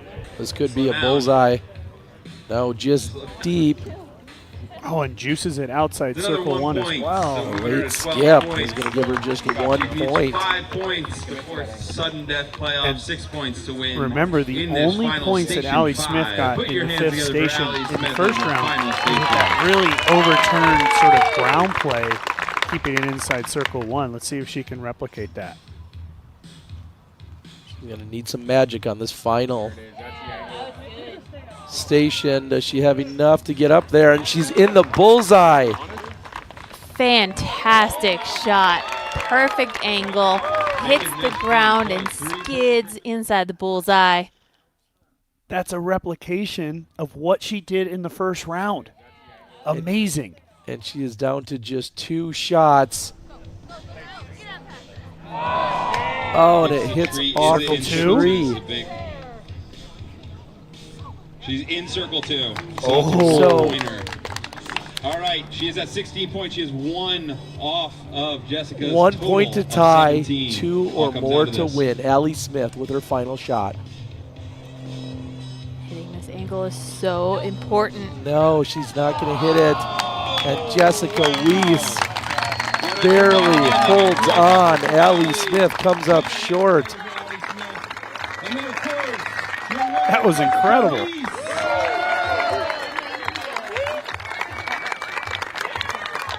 Taking it down. I'm going to kick it over to Brian for a quick interview with Jessica. And then next up, the MPO skills That was a great showdown. That was really good. Provided some drama. We added a couple of extra stations. It's a really fun accuracy course that they have set up this year. I like to see that. Came all the way down to the final shot, and when it was said and done, Jessica Weiss is your champion. She's catching up with Brian Earhart. Let's hear from him now.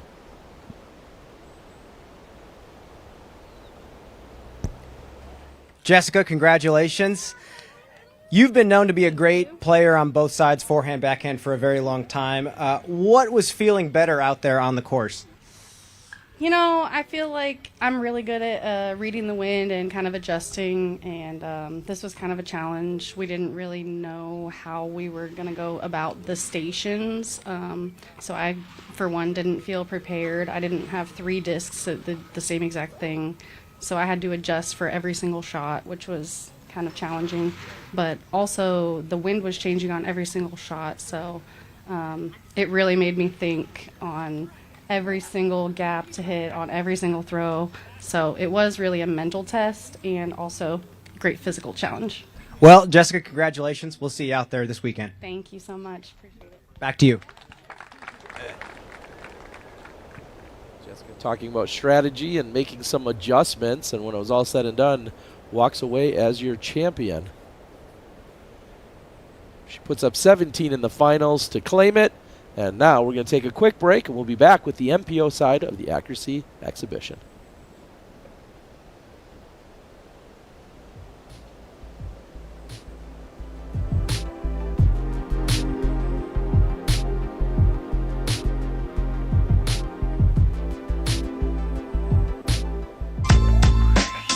Pound's the best of the best. It's the quality, the craftsmanship, the vision for what a bag could be. Let's start from the beginning. I didn't choose Pound, I chose Levi. I trusted Levi to make the best bag possible. He's always trying to innovate. He wants it to be perfect. And I think he's the kind of guy that nothing's ever perfect. I trust the product. I trust the people behind the product. At this point, I don't think anyone's disputing that it's the best made bag.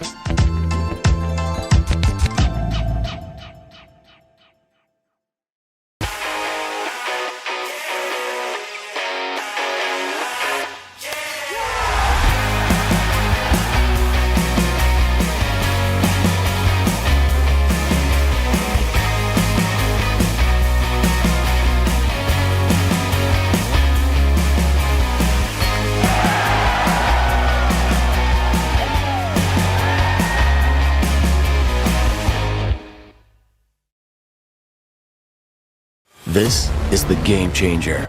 Step onto the course with the Pure Premium Disc Golf Bag, adding a touch of glamorous flair to your play. Don't miss the exclusive pre-sale at puredisc.net for the best price. Upgrade your game, upgrade your look.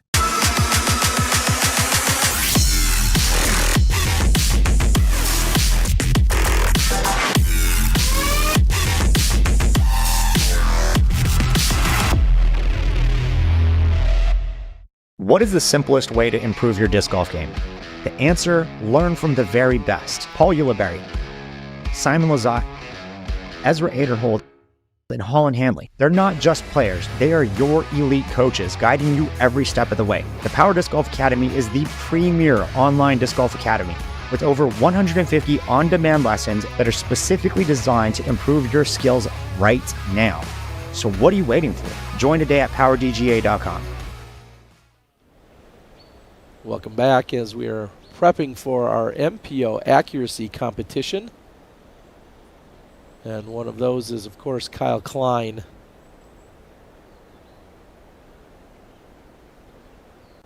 And I think we're going to catch up with Kyle here and take a look at, first take a look at some of his 2023 season. USDGC champion. Well, and obviously becoming the USDGC champion is something that, you know, if you could do it once in a lifetime is amazing. And he performed so well here also earlier in the season, winning in Waco. One of our best young talents right here, Kyle Klein.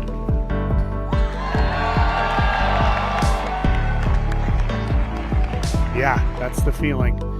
Unbelievable.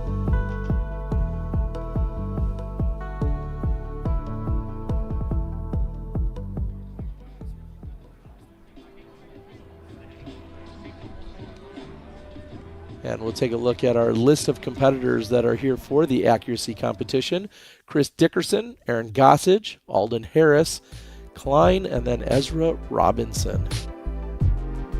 Well, we saw what the scores were put up by the FPO competitors. We'll see if anyone can improve on those. I believe they're throwing from the same spot. Brian told us it's about 262 feet to the pin. Got any bold predictions here? No. Honestly, this is a really good set of players here for this competition. All of these guys have the ability to throw backhand and sidearm, and yeah, it's hard to say who you would be the favorite pick here. Now I'm thinking the distance is the same, but these guys have that opportunity to throw much slower speed discs, so I'm expecting to see a lot of putter shots, something easier to control. But who knows, once you get to those far ends, you need a little bit of that skip, so something that flies a little faster could help them out. Yeah, definitely need to learn from what you saw from Jessica Weiss on that left side, station 5. A lot of angle. Oh, and that's a beauty from Gossage starting off with both. Good start, for sure.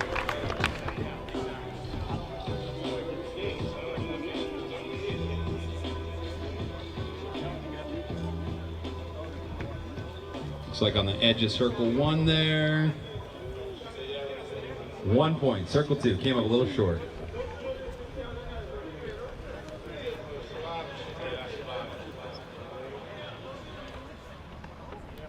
That one's out. That's a 2-pointer, just short of the bullseye. Opening with 5.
You have another bullseye? He does. Bullseye again, 3 more.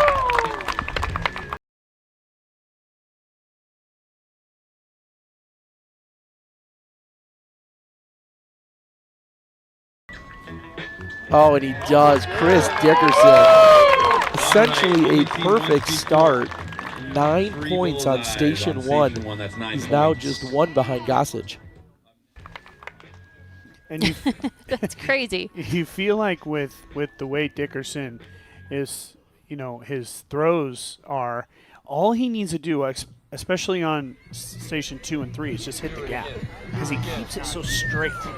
He's going to be inside circle 1 or 2 2 points. almost automatically. Circle So one. great effort there as well. So he's now made points on every single throw. Make a It's couple a medal. more here. That's another bullseye. 3 points. He might ask him to move the discs. He's going to start hitting them. Skipping off of him. Exactly. Wow. Dickerson with 5 bullseye hits in 6 throws. 6 shots, 5 bullseyes. Talk about 17 putting the points pressure in on here. the field. Going right up the gap for Station 3. Now, honestly, that bullseye is getting crowded. I do hope they clear the discs. Exactly. And run out of space to land. Go straight up the middle and find the bullseye. Way off the mark. He's only in circle 1. You thought it might be right, but you were wrong.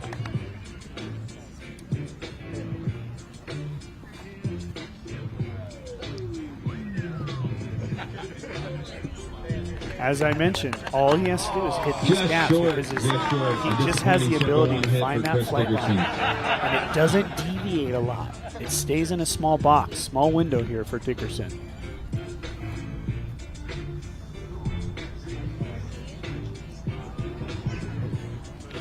And that's another circle 1 for 2 points. Chris is sitting at 24 after 24 points. Station 3. You got 3 shots stations. coming for gap number 4. Yeah, but can he even throw a forehand? Dickerson doesn't have the biggest forehand off the tee, but he's very good with these accurate, sort of overstable shots. He's really good at taking an overstable driver, 2 points, maybe a circle mid, 1. and just working the line really, really well. Showed it there.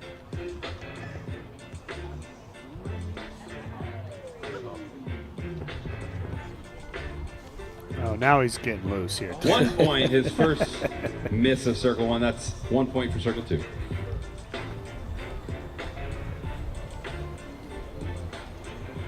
That's maybe edge of circle 2. That's pretty far And left. another 1 point there. So circle 2, so he still has made Chris is points on every 28, shot. 4 points at Station 4. We need those last 3 discs, Shag. Thank you, crew in the field. We need those last 3 discs, Shag. Thank you. It's really not that surprising, honestly, because those were so overstable. I think the only adjustment he has to make in Station 5 All right, we got 3 is more instead of throws throwing coming with for that Chris little Dickerson at flex Station line, 5. He's already set he's a going to new just go to straight accuracy hyzer. record at 28 Yeah, and points Jessica total. was throwing it such an extreme hyzer. She was getting him to flare skip. Take a look back on just some amazing shots that Chris started out this, amazing round with. And all these backhand shots, they were relatively low. In that last station, we saw the sidearm getting up in the sky, and I think the wind started to affect him.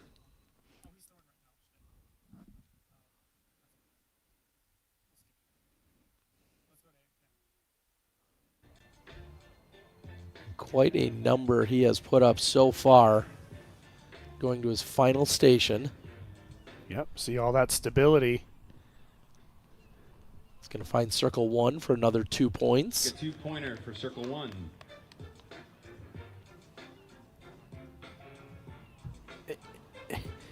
I know he's lovingly known as the robot chicken, but watching this accuracy contest, they're carbon copies. It's the same shot every single time. It's impressive. And as you said, we're talking about Nate, he points on every single throw. during the competition. All 15 shots result in points for Chris Dickerson. 33 points, actually, is what it ended up being. Incredible. Put your hands together. Kyle Klein From on one the USDGC champion to another. Here with Kyle Klein.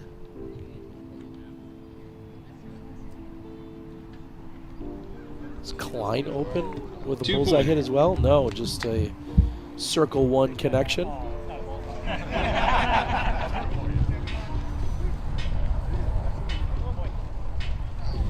See the wind bounce there. And another circle one hit for 2.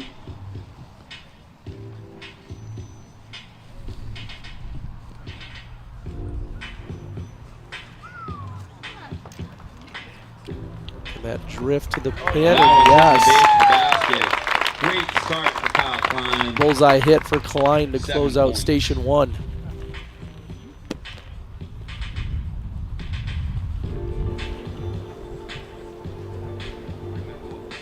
Klein going He's to go got with the gap 2 to overstable start. flex here. And that pays off nicely. Just shy of the bullseye. We count that as a 2-pointer. A 2-pointer, circle 1.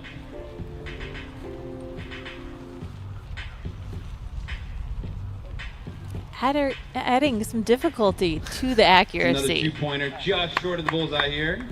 One more throw at station 2.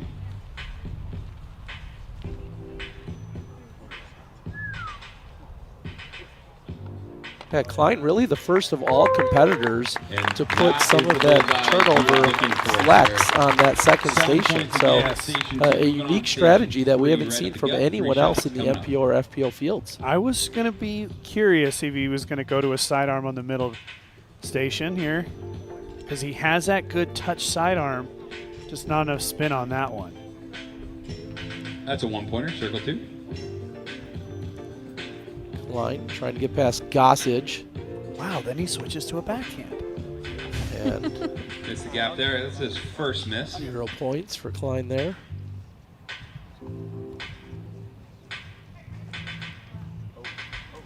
This has been the most creative so far. I feel like every single shot has been completely different. Circle 2. Yeah, that's 1 point for circle 2. So we're moving to station 4. 3 more throws coming. Remember, up for our Kyle top Klein. 2 competitors Sitting at move total into a of finals. 16 points. Chris Dickerson currently with 32 points. And honestly, Klein needs to be nearly perfect here to even match That that. did make the gap. That did make the gap. It's going to be a point. Wow, makes the for gap. circle Good 2 kick. hit.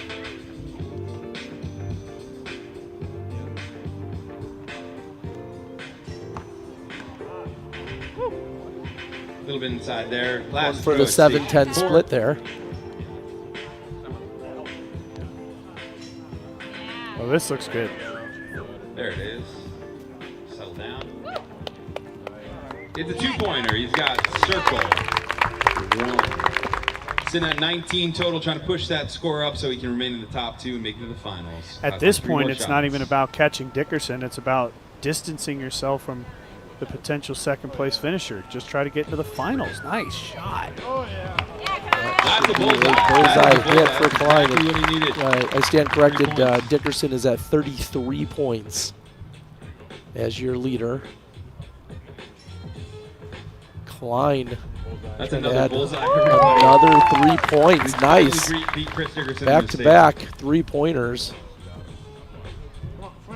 Just can get him to 28. Is that a perfect? No, 27. it's long. So 2 8 points to close out, though, on the final station. Very impressive. Chris is 33. Well positioned. So we take another look.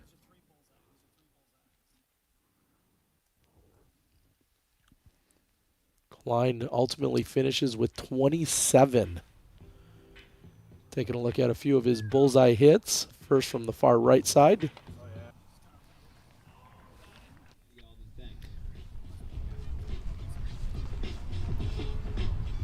Now Alden Harris needs to get past 27 to find himself a chance at the finals. Circle 1, 2 points.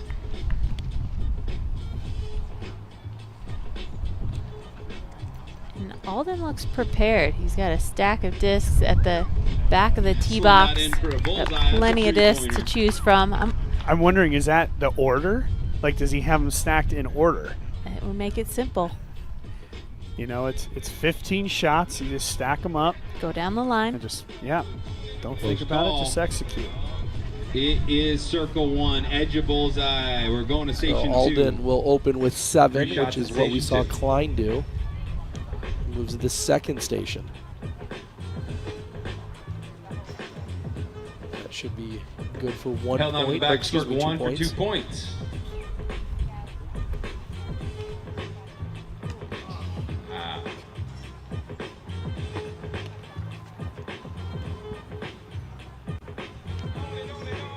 Alden's last throw at station 2 looks good.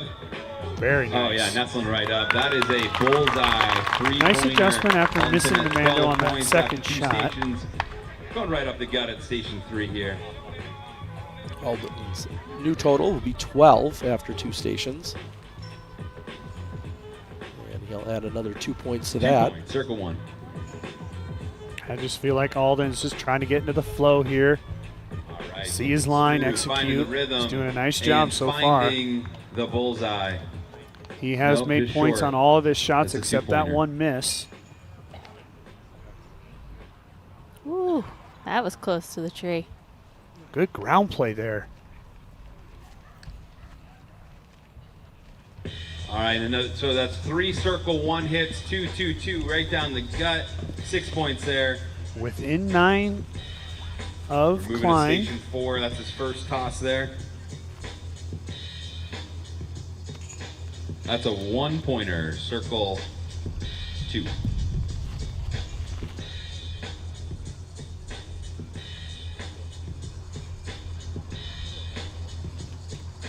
That's a 2-pointer, finding circle 1.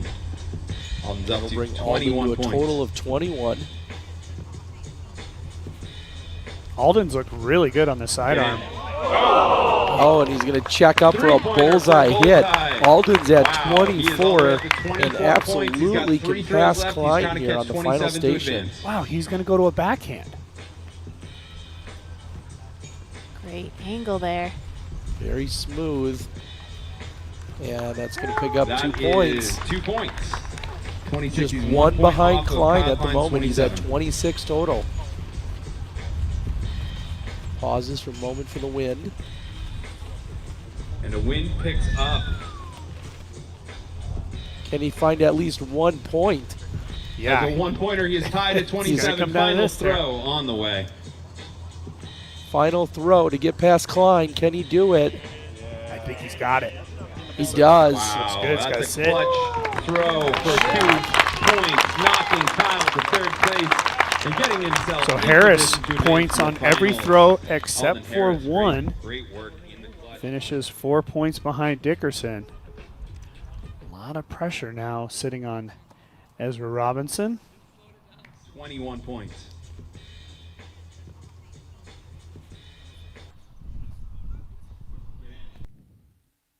Nearly an ace there.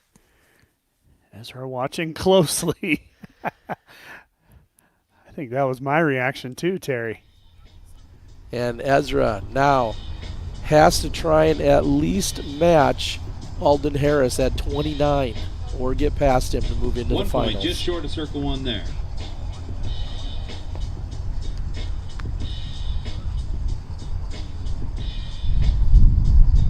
Another 1-pointer. So a very slow start on our easiest station.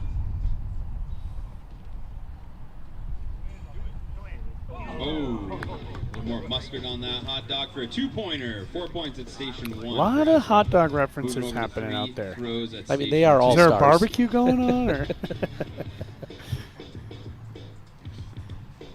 Ezra moves to the right center and hits Just a bit outside. one of 2 the more. Mando Yeah. trees, so 0 points there. I mean, really what we've noticed with the guys is it's all about just hitting the gap. They have 2 pointed points on for every station 2. single throw that has made the gap on any shot. That will Sneaks it push through left 4. for 2 Another points. 2 points. That's 4 points there. Ezra's up to 8. We need a shag. Come on back with those ones from Station 2, please. Thank you. So 8 points is, through 2 stations, is the lowest, tied with Gossage through the first 2 stations.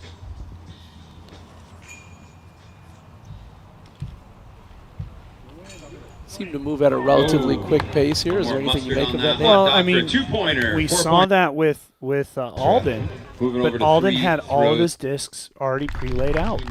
I mean, he knew exactly what he was going to throw. He had his entire execution already pre-planned.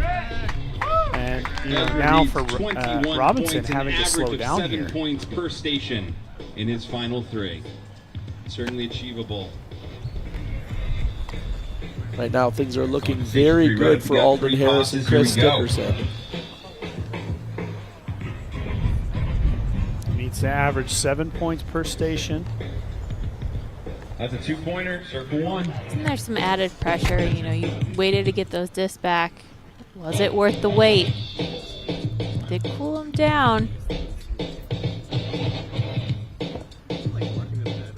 Got a flip. And Ezra Robinson's chances are dwindling here. He's going to need some magic in these final 2 stations. Yeah, 2 points. That's if stuck he into circle 1. bullseyes everything, he would still be shy. 4 points at So every station for a needs total to of 12. he needs to make a hole in 1. Station 4. Snuck through. Hold on. That's a 1-pointer. 1-pointer.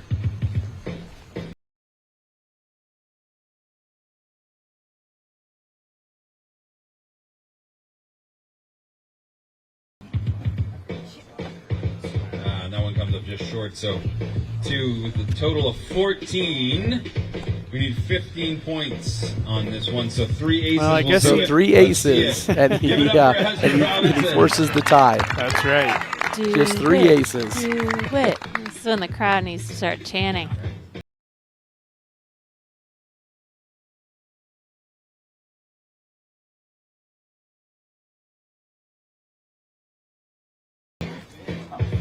Officially eliminates Ezra Like the here from the aggressiveness. competition. Get in.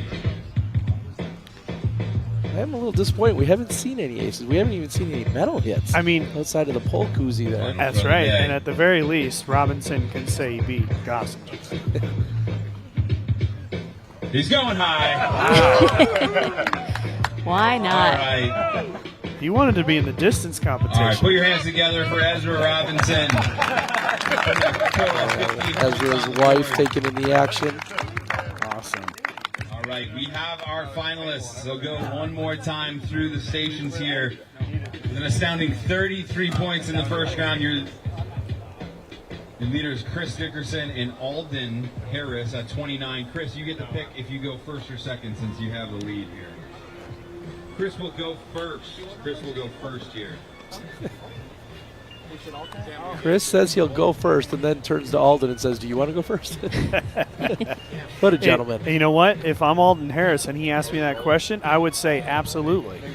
I would 100% want to go first, especially with Dickerson, who shows such a consistency.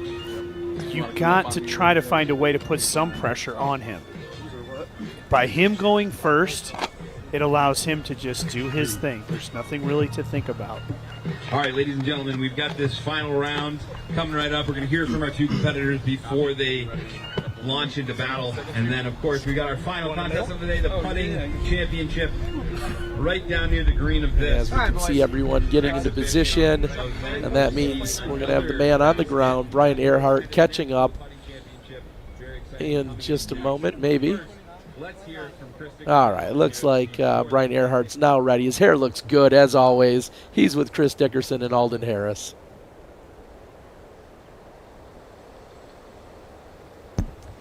Chris, it was bullseye after bullseye, 33 points, first round.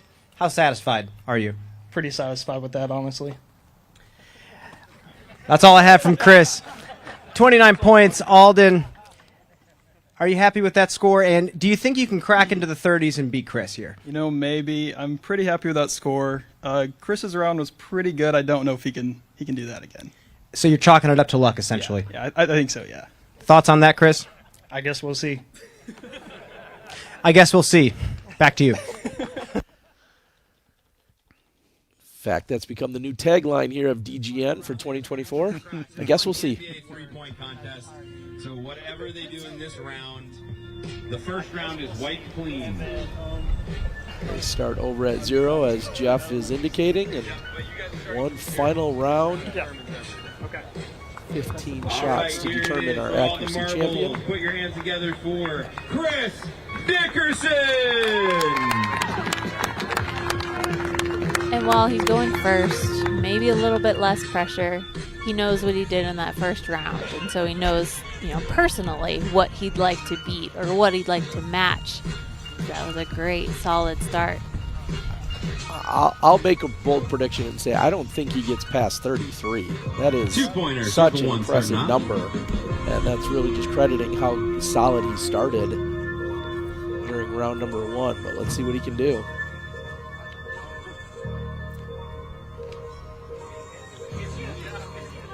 Bullseye three-pointer. There's a little more thinking that goes into it when you face these shots for the second time.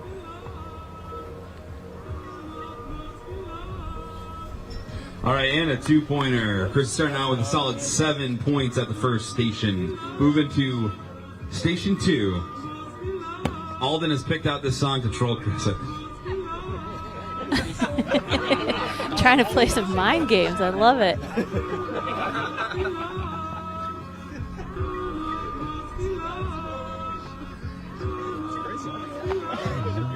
In the first round, this is where Chris really right, 2 points, started to Chris is take unfazed. over stations 2, 3, and 4.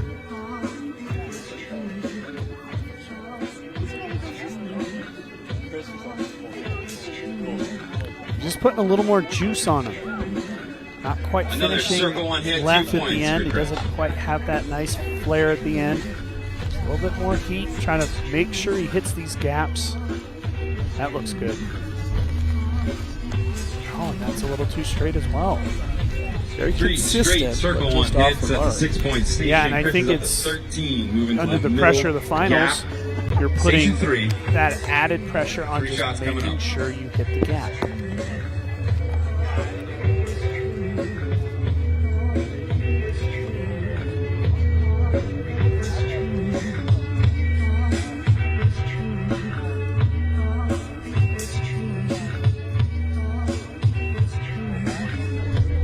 Another circle one hit, 2-pointer. Not quite as bullseye friendly as he was during the opening round. Of course, playing very solid here, but has only 1 bullseye so far. Oh, man. That was right on line. Bullseye, back to the bullseye. I think Dickerson's out there saying, being from Tennessee, wow, these gaps are huge. Space in between This- these I mean, trees. this is accuracy? This is the distance contest. Wow, nice.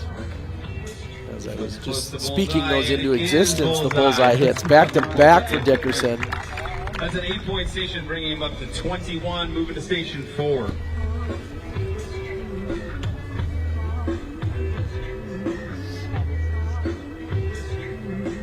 We went with the overstable flex sidearm here. Does the exact same thing. Yeah, because you have to like flex it. 1-pointer, 1-pointer. The first time Dickerson hasn't found something inside circle 1 here during this finals. Lets off a little and finds the bullseye to make up for it. Amazing adjustment. Dickerson now with 25 points.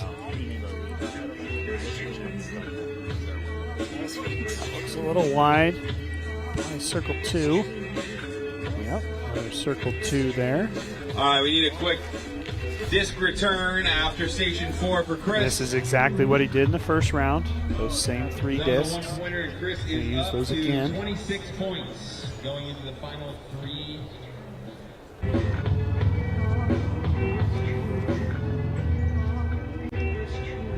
Dickerson turned up the heat on that middle gap. Now to match or exceed the score from the first round, he's going to need a couple more bullseyes from this last station. Yeah, bullseye, circle 2 would actually surpass, if I have that number correctly. Lining up his final 3 shots. Currently, we see him sitting with 26 points. Tie. Last round So score. 7 To tie. to tie. His previous, yeah. 8 to get 34. That would be bullseye, circle 1 to surpass his first round score. I like the start. Oh, the check skip. That was unfortunate ground play. Kind of checking away from the bullseye, staying in circle 1 though. Needs to just be just a little flatter. He's at 28, and with that, we'll move to 31. So much for luck. Chris Dickerson with 31 points. I Can he think add this is to the it? bullseye. This is it. It's got to roll. Oh, and it just checks up short. So your bold prediction, Terry, His first round score. he did not surpass. His round 1 stat of 33, finishing exactly at 33 again. Wow. Everybody, big round Again, of applause for affectionately known as the Alden Harris. Robot Chicken, and he does the exact same score. AI at its best there. Programmed to shoot well. Let's see. Alden knows the score to beat again is 33. Unfortunate ground play. That's a 1-pointer in circle 2.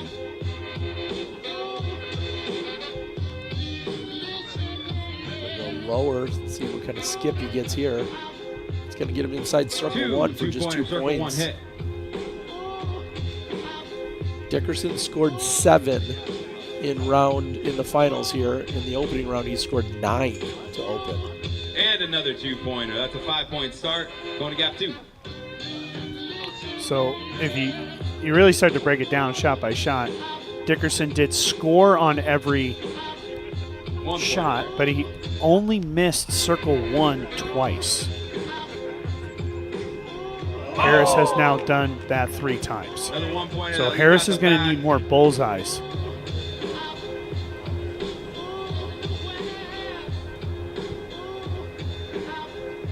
There it is. That That's a will not 2-pointer, do it. circle 1. Just a circle 1 hit for 2 points. So Harris currently sitting at 9 total points. This looks good, Tara. Wow, that's as bullseye as you can get for a 3-point. Did that stick under the basket? It looks like it did.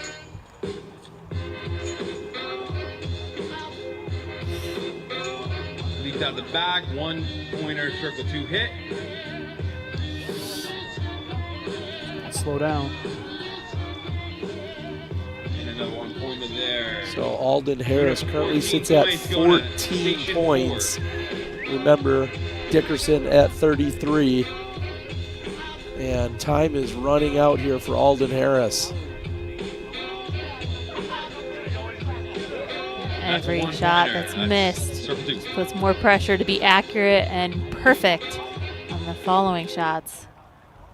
No pressure. He's getting into Ezra Robinson desperation here pretty soon, where he might need an ace.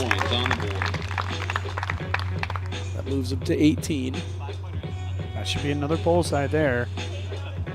Right, it is. Making a push here. Nice. Another 3 Certainly points. 2 of the closest shots of the entire competition. This backhand is just so Moving to final difficult. station, last 3 tosses. He needs some big points here. He needs 12 in the final station. The 1-pointer. And with that, that would mean ace would not be enough. He's got to ring It's these tough ones to up here. ace with this backhand. Get in. I don't know. That's got the height. All right. And one more shot just for fun.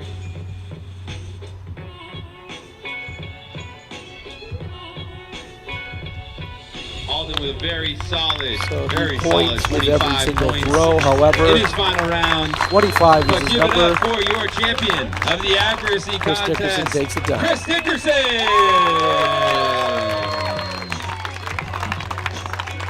Ladies and gentlemen, we're moving on to our third and final event of the day. After a quick interview with Chris, you're going to see Own, Cat Merch, Deanne Carey, Morgan Linz, the Linz sisters, and Katrina Allen down on the putting contest for FPO. So head on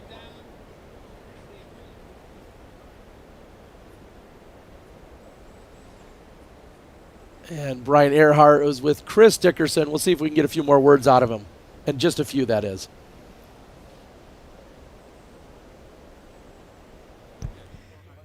Chris, as Jeff Spring just said, a thrilling victory here at the accuracy competition, 33-33. You looked really solid out there.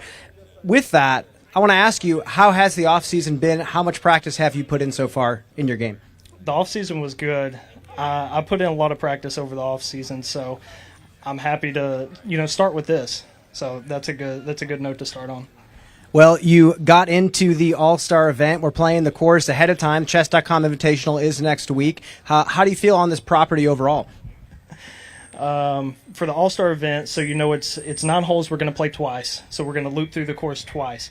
For people who didn't work on their conditioning in the off-season, I think it's going to be a little rough. So I'm excited to see that. Well, did you work on your conditioning? I did, absolutely. Well, good luck out there, Chris. Congratulations. Thank you. Back to you. Congratulations yet again to Chris Dickerson, our accuracy champion. We're going to take a quick break, and then when we come back, the FPO putting competition will begin.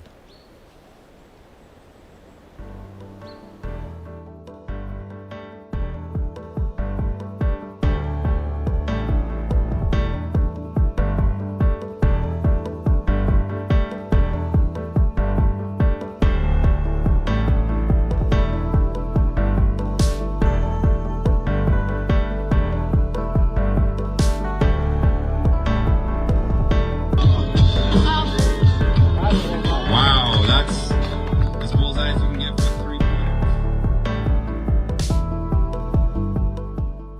Hello, we're Kenna. We're a Dutch growing company. We love plants and we want to tell you some cool things about them. Just like humans, plants can communicate. They can sense when another plant is close. Plants look out for each other too. They warn neighbors about nearby threats by secreting substances. And studies have shown that plants love a good tune. We love and understand plants. Let our passion excite you too. Brought back by popular demand. Z-Lite plastic from Discraft. Disc that you already know and love, now available in lighter weights. Z-Lite, more distance with less effort.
Pound, the quality of our gear runs deeper than the stitching. That's why we make everything right here in the U.S., employing highly skilled, well-paid professionals. From bomb-proof Cordura fabric to YKK zippers and recycled plastics, we source the highest quality U.S. materials to make the most comfortable, durable pack in disc golf. Our lifetime warranty stays with the pack, not the purchaser. So regardless of how you find us, we will be here to make sure your pack stays on the course and out of the landfill. Pound's integrity is held together with more than just thread.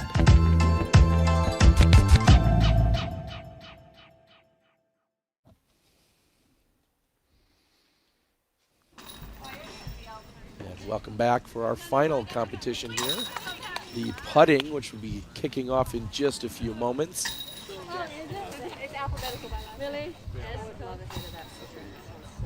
Scoggins telling us she's only at about 70% in terms of her arm recovery, wishing she had another month of off season, but she's back, and we know that she's going to be competitive here today. Take a look back at some of her highlights from 2023 Texas States. Here she is with a long run over at Ledgestone, taking down the D-ball. Great Lakes Open, and no one enjoys a victory as much as Owen Scoggins does. Let's take a look at our rules for putting. We have players that will get 5 putts from 6 different stations, plus a bonus station. Putts from different distances and lies, all with varying points to be earned there. And the top 2 scores face off in a head-to-head finals.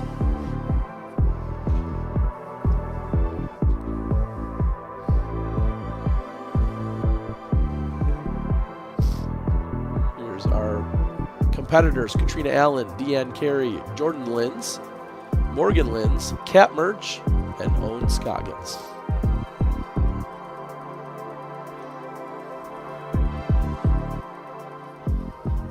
Let's head on down. And again, not too many surprises for what we just saw in terms of the accuracy competition, but as you said earlier, Nate, we all know you drive for show, you putt for dough. We got a couple of fierce competitors. Who's going to take down Owen Scoggins? I'll ask you that, Val. Well, I think Owen has a couple advantages. I mean, first, she's an amazing putter. Second, she's good at trash talking. And when you're playing this kind of competition where it's head to head and you're trying to beat the opponents for the best score, Owen's got 2 advantages in her favor. She certainly has, and we've seen how deadly she is. When she gets up and in a rhythm, she feels just completely unstoppable. So we'll see how that pans out for her today. I'm excited to see what's going to go down. And again, this is our final competition of the day. The FPO competitors kicking off in just a moment, and then we'll close out with the MPO side.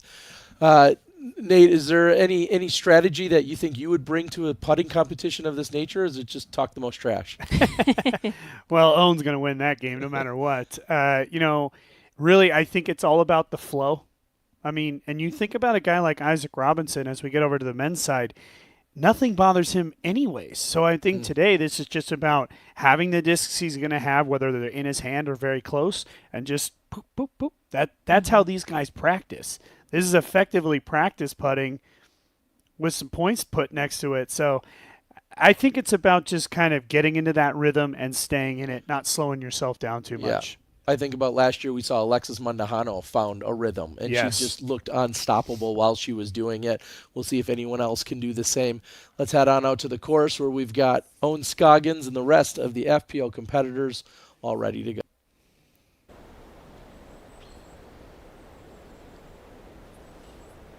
Brian Earhart's going to catch up with Owen, as we were just talking about. Brian, what are you going to learn?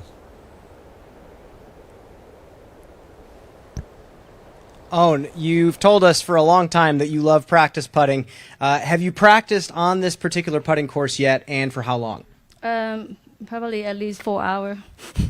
Are you being serious with that? Well, since maybe like 12 o'clock or something.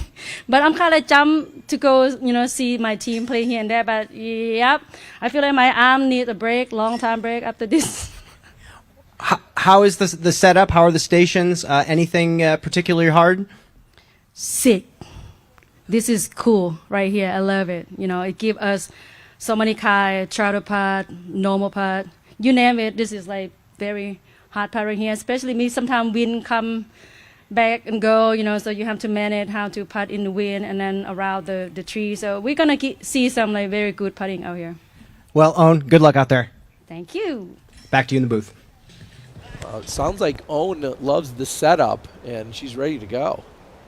And while it could help you dial it in, getting a chance to go around this course a few times, I mean, Owen maybe has putted herself out of it. We'll see if her arm can continue on. This is a lot of putts that these players have to do from each station.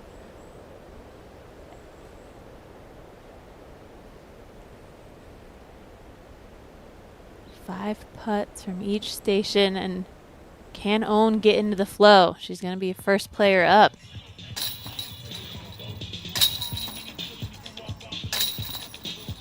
Just automatic.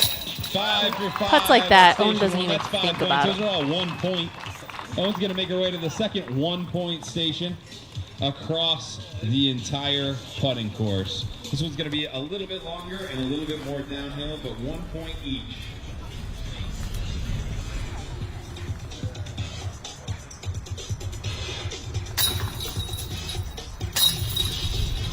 These putts with 1 point each, it's not huge scoring, but it helps get your confidence going. It allows you to get into that rhythm. This is just inside of circle 1, so no jump putting allowed here.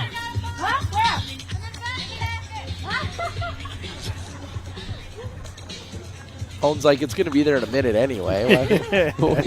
We're just delaying the inevitable. Is that like her money ball? She's got the white putter compared to the other 4 yellow ones. It has to be straddle only on. Okay. You do you. Asking if it's required that she straddle putts. Surprised nobody answered. Yeah. I think that's what I heard. You have to putt left-handed. And Owen with her first miss. Those are all worth 2, bringing her total to 18 points out of a possible 20. Pretty impressive start.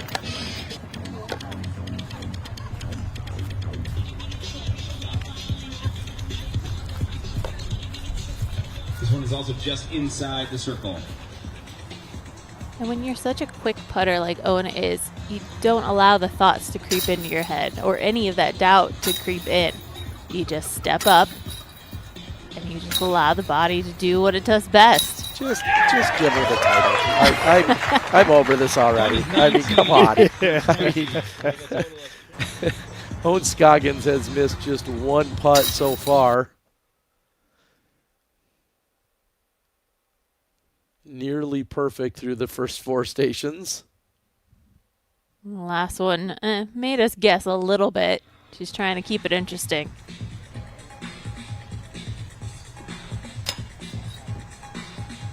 Wow, this is a tiny gap.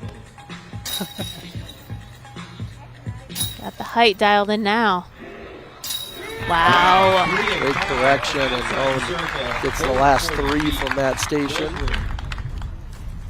Yeah, you can see even though she's putting quickly, she's making these very fine-tuned adjustments. Just that release point. This is why you putt so quick, honestly, because it's just tiny adjustments as the disc release out of her hands. You gotta think, what's going through the rest of the competitors' minds? I mean, this is putting so much pressure. Just short all over the cage. She slows down. Owen off to still a great pace at 37 Almost every one of those points. went in. All right, we're going to the bonus station. And now she'll move to the bonus station. This one's worth 5.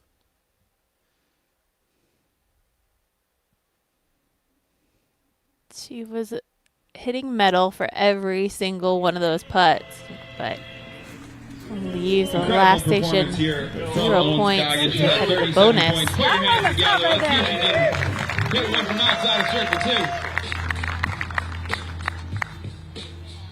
2. The bonus is just 1 putt. 66 feet.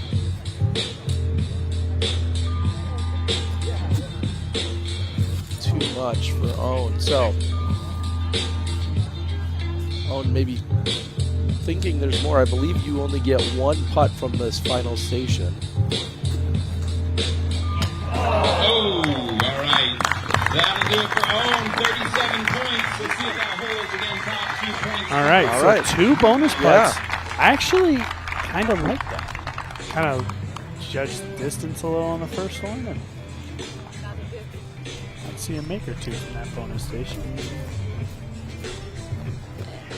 And from that distance, you didn't see Owen have a jump putt on any one of the previous stations, and so having that extra putt to dial it in can be helpful. As we just heard, Kat Merge up second. 37 is our leader in Scoggins.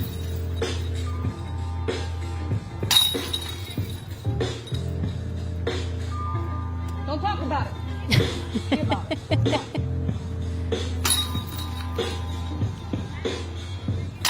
Merge will open with 4 of 5.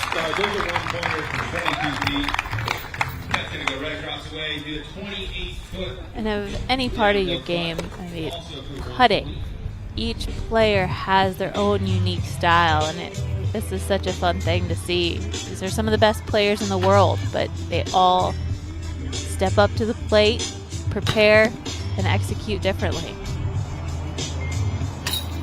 Merge just a little tentative here.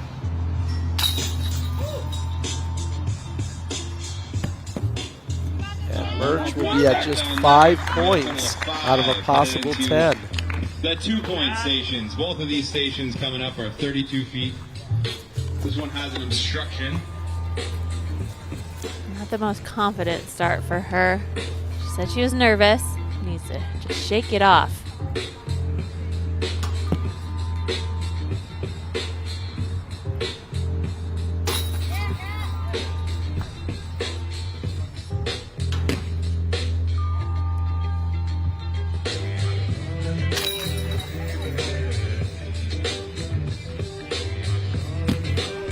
All right, 2 for 5 there. That tacks on 4 more points, moving her up to a total of 9. Halfway through, we're moving to another 2-point station. Scoggins was at 18 after 3 stations, just to compare. She was really using that nice hyzer flight. Able to connect with the chains for a couple points. Hopefully that shook off the nerves. Come on, man.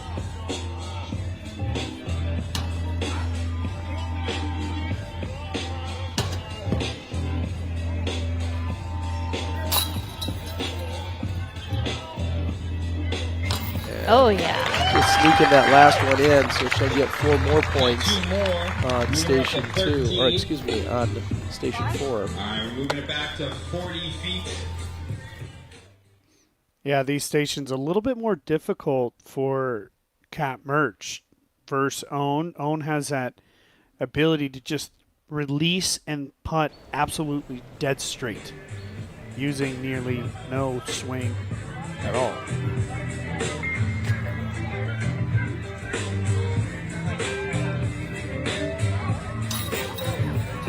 The station at 40 feet.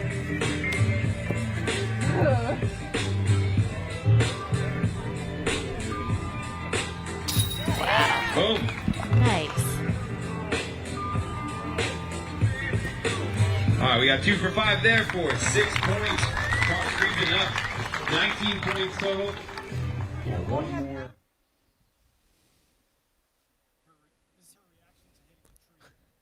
After hitting that tree, I think we all made that face for a second. But that is one of the smallest gaps that they have to hit on this course. Very easily done to hit that tree. This has got to be the most difficult. Not only is it the last station, but it's just for Merch. She has to really try to pop it low. Put a lot of spin on it.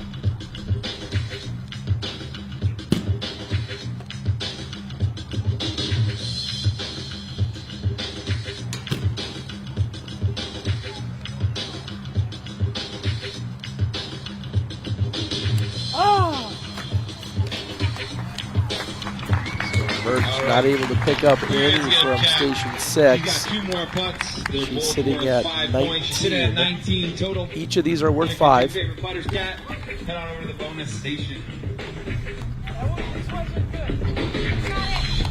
And what these 2 putts could do, I mean, to add 10 more points to your score, I mean, this could be the chance that players need.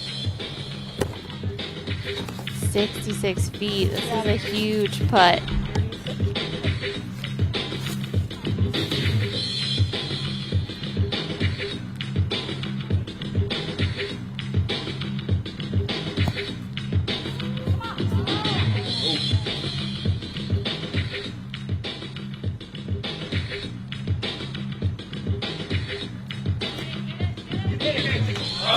Oh, and Merge just short. She'll end with 19, which maybe just emphasizes how impressive the 37 opening was from Owen Scoggins. Nearly double what we saw from Merge.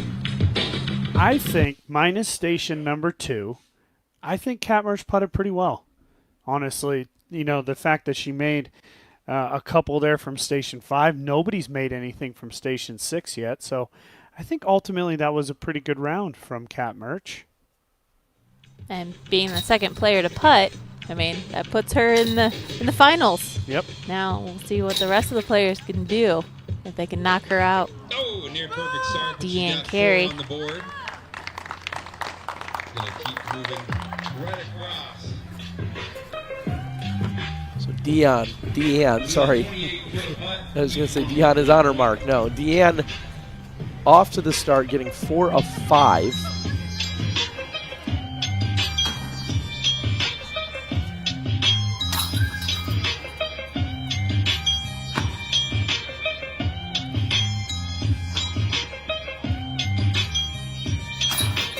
All right, 2 for 5 there.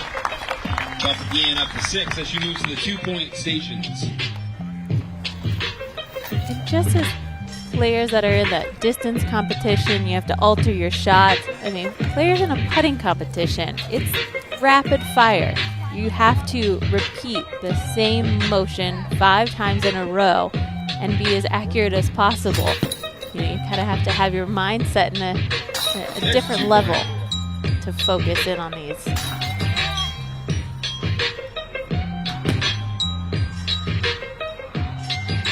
All right, 3 for 5 at that 2-point station. That's 6 points. Doubling Deanne's total to 12.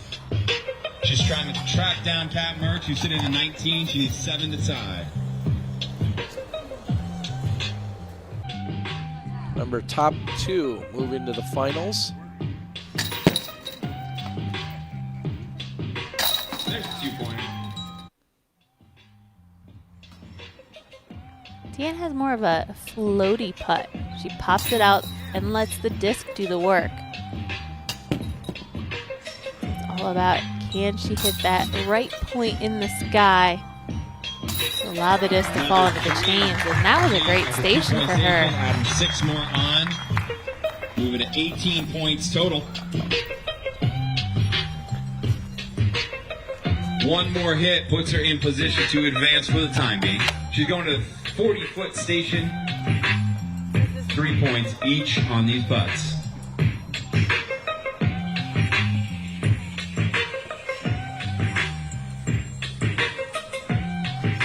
Needs at least 1.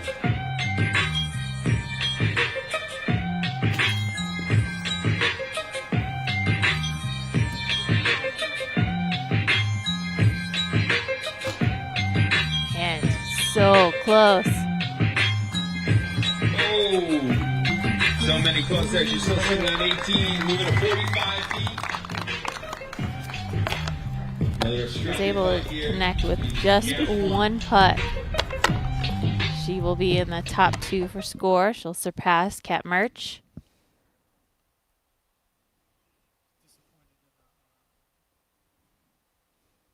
Man, those putts were looking good. She was all over the basket, just wasn't able to get the height dialed in like she needed.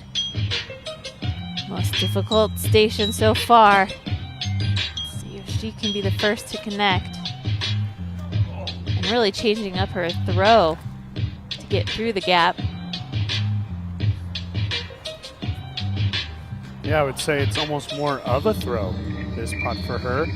Putting a little needs it. Oh, and she gets There it is. Wow. Getting nervous because now she's got 2 left from 66 feet, but She's got 2 more bonus. wow, perfect time to make the putt. Awesome. That follow through puts her arm in perfect position for the fist bump. Now this is just to add a little cushion.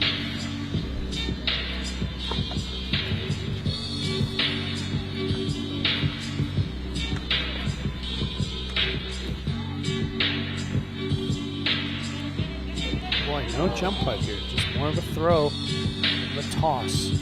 final putt isn't enough. No, she'll end with 21.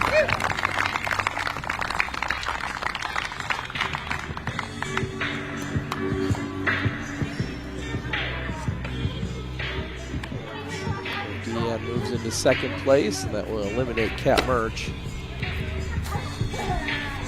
Good luck.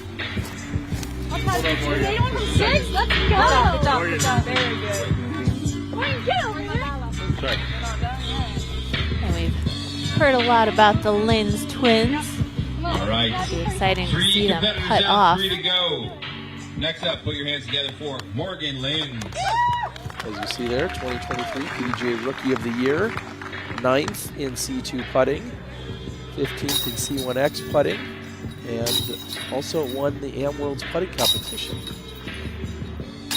Go, moving up to the pro ranks. That's a perfect start for 5 points. See if she can get a pro putting title under her belt. Also worth 1. Good start.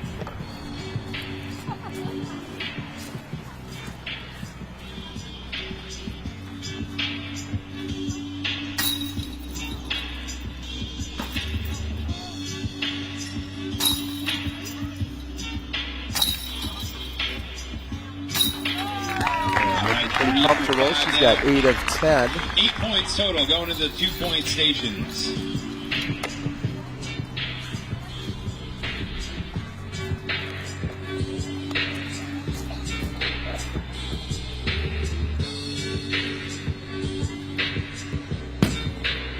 Get past Deanne Carey and have a chance to move into the finals. Good adjustment. Give her a little more space from the tree. All right, that's 4 I'd points. say that helped. 2 makes out of the 5 2-point attempts. Moving up to... So interesting to see the first 2 putts going for that inline type of putting, and then the last 3 going to the straddle. Almost 3 for 3 after making that adjustment. Also not seeing her go to a straddle here to start from this station. Kind of interesting to note. 3 off the top. That goes low. She find the middle. She does. Well, that puts the sharp there. We're moving on to the 3-point stations with a total of 14 points for Morgan. So she'll need to make 3 of her remaining Catch 21 points 12 total here. putts. To put herself in a position to move on to the finals. 5 putts for 3 points each.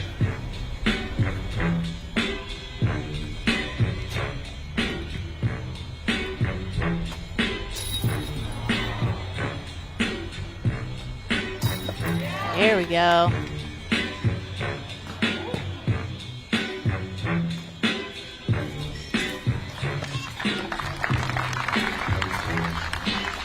Got 1 in out of the 5 tries. Moving on to 45 feet. They're all going to be worth 3 points. She has a total of 7 putts that remain. She needs to make at least 2 of them.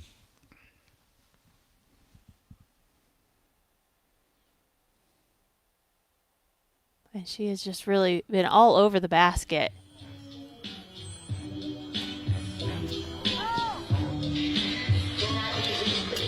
And I promise you, her sister is right there ready to talk some trash. She needs another one. Yes. And she gets it. She'll get past Deanne Carey. Oh, that looked good. And she moved to 23. Moving her up to 23. It's huge to be able to hit these putts coming down the stretch. I mean, every point is worth 3 points. So you can quickly climb your way back even if you didn't have the greatest of starts. And I will just reemphasize that she's sitting at 23, and she's going to give this more of a toss. How impressive Owen's 37 is. That even if she would have made both of the bonuses, she's still behind Owen by 4. So that pace that Owen set, unbelievable. Second place behind Owen Scoggins, 37. The first 4 stations, she missed 1 putt. And in position to move on. You know, I mean, that's been the big difference. We've seen everybody except for Owen miss more than 1 putt on station number 2. 2 has kind of proven to be a little bit difficult, but please welcome that's just the big her difference. sister Jordan wins. Perfect, nearly perfect first 4 stations. So in the last year, there's been just a slight separation in terms of Morgan surpassing Jordan. They've been within a point or 2 of just about every ratings update. They're so very consistent with one another, and there's nothing more that Jordan would love right now than to get past her sister, because they will instantly be posting to social media, ripping on one another with that competitive spirit. From 28 feet. Jordan starts out 4 of 5.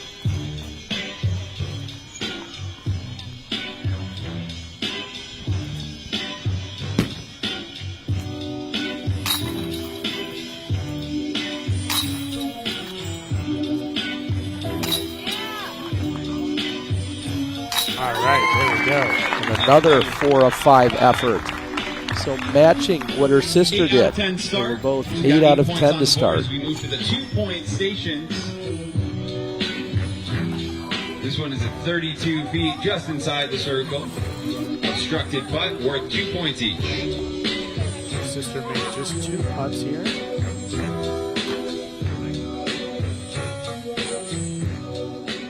They do have similar putting styles, but I think Jordan here has a little bit more spin. Right now, they are all matched up. Go figure. Halfway through, Yeah, Val, I she's got 12 totally points. agree with you. It seems that Jordan has a little bit more of a She's true 24 spin putt. to put herself. Versus Morgan, who kind of had more of a pop putt and had a little bit more up and down in it. Relied a little bit more on the float. Jordan can be a little bit more precise and just drill it into the chains. It can be helpful as you get to these more narrow gaps that you have to hit.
right? You're now in the finals.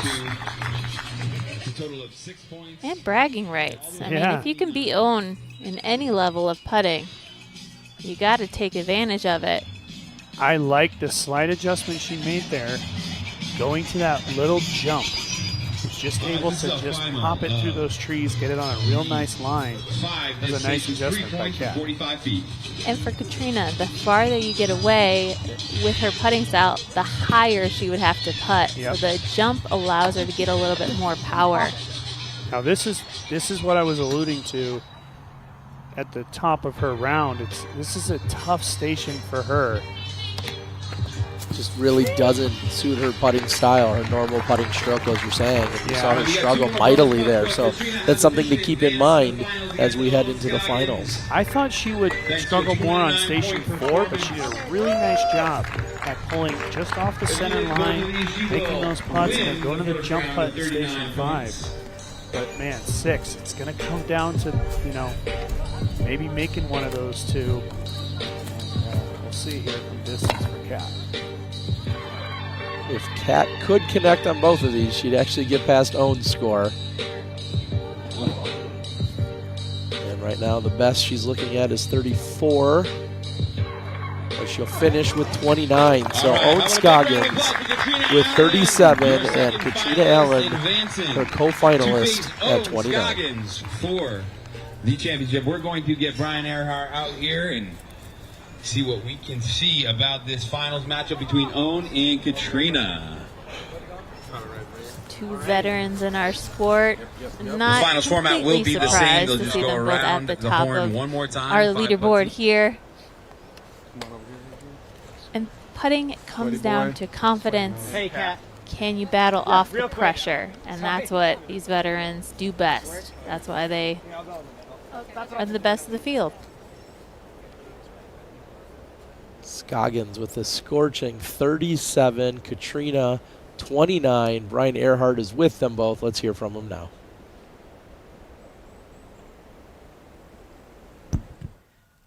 Owen, 37 points. Katrina, 29 points. Let's talk about the stations in general. Owen, which station are you going to have to make the most adjustments on? I would love to get that one, at least one. Right there, that's probably the most hard. And then anything else, I think is reasonable. We can make it. But that one, probably the main goal. I need to get one. Same question to you, Kat. Which one do you feel like you have to make the most adjustments on? Yeah, I think the same one. I'm not really a spin putter, but if I can get my touch with it, I think I can make a few. It is the most difficult, but I think the most rewarding. Yeah. Well, should be a good battle in the finals here. Good luck to both of you. Thank you. Back to you in the booth. Let's do it. And we'll see who goes first. Not sure what that conversation, maybe some more rock, paper, scissors, or someone just possibly deferring. We'll see. Would you like to go first or second? All right, so hold on 1 second, Calvin. Make sure we're good for camera operation. And Owen was given the choice to go first or second because she was the leader, and she deferred and is going to have Katrina Allen go first. There is a tie. It'll be one putt around each station, but you'll both get paid. Don't worry. Yeah.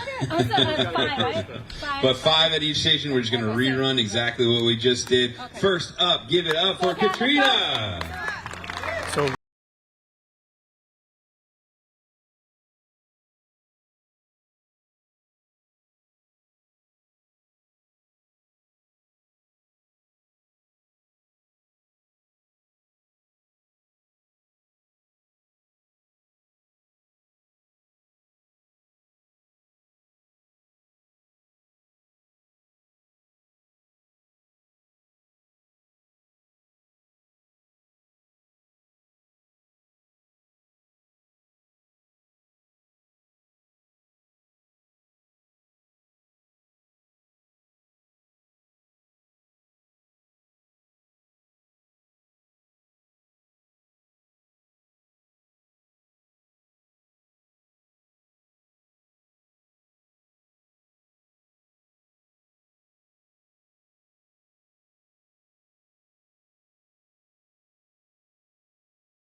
23.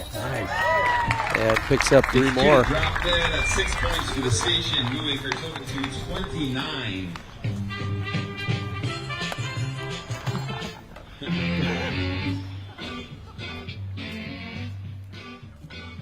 All right, final of the Can she pick up one of these number 6 station putts? She said it in the interview. This is a critical make. Just one would be awesome. And it's the fact that she's got to change up her throw.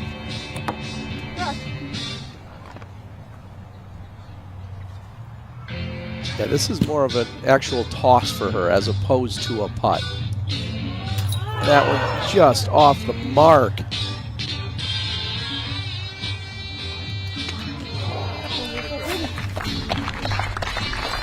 So she'll have to rely on one of the bonuses, or possibly picking up 1 or 2 of the bonus putts here. Sits at 29. 2 putts.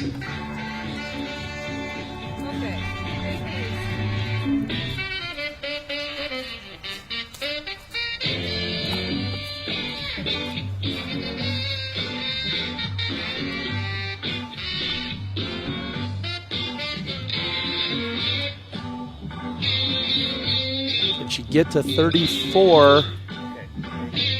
Oh, and short. So Katrina Allen in the finals puts up 29.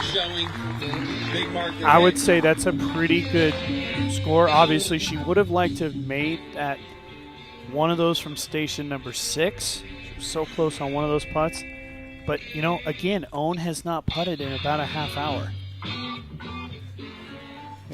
You know, you have to think about that. All right, with 29 points Well, after on the 4 board, hours Owen of Scoggins putting, let's hope Owen can still remember what to do. But remember, she started off this thing. She went from warming up to going right at it. Now it's kind of a cold start here for Owen.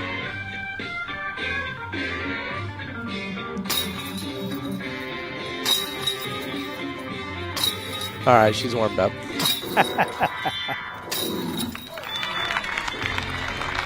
5 for 5 for Scoggins.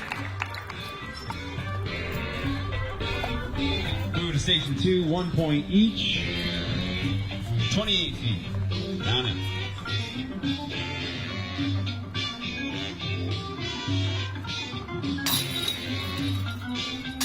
Katrina put up enough for Owen to have to work for it. I mean, it was not just a rollover scenario here or a walk in the park. Scoggins is going to have to continue with the effort that she started on here. She's 10 for 10. Through 4 stations in the first round, Owen Scoggins had 28 points. Wow. So it really puts the pressure on the first 4 stations to be nearly perfect. And yep. She is 15 for 15. Unbelievable what we're seeing here from Owen Scoggins. Just automatic. And you just see how she's able to just stay in that flow. It's just repetition. Just like practice putting for Owen Scoggins. Katrina was 14 of 15 during her round in the first 3 station. Owen has made every putt she's put up so far. One more make and that's it. Incredible. Unbelievable stuff. Another perfect 2-point station. We're moving on to the 3-pointers. Wow. Owen is just so automatic, coming from her left hip and just snaps it forward, extends toward the basket, and nothing but net. 30 points for Scoggins, your champion here. Just putting the icing on the cake. That's the cherry on top. We'll see if she can put up a score that any of our MPO competitors can hang with. As Owen only makes 3 of 5 from there. Oh, these guys are all nervous. Yeah, Owen is at 39 points. For sure. And she's got some redemption to do on the 6th station. This is the one, 6th station is the one she was talking about in the interview. Boom, boom, boom. Setting the bar.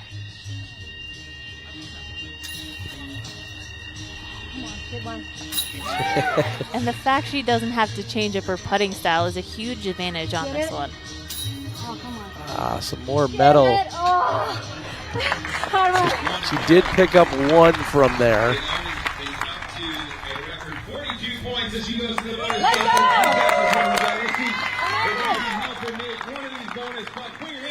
She is such an amazing putter. She really is. That's an understatement. Yeah, and She it's just her whole game is designed in just getting herself within the range of putting. Sitting at 42. Possibilities of 47 or even 52 to close out. Ohn Scoggins from the bonus station. Not short. Let's ring one up here, Ohn. Come on. Let's go. Yep. Oh, just Thank you off so the much, guys. mark. Scoggins, a score of 42, and your putting champion.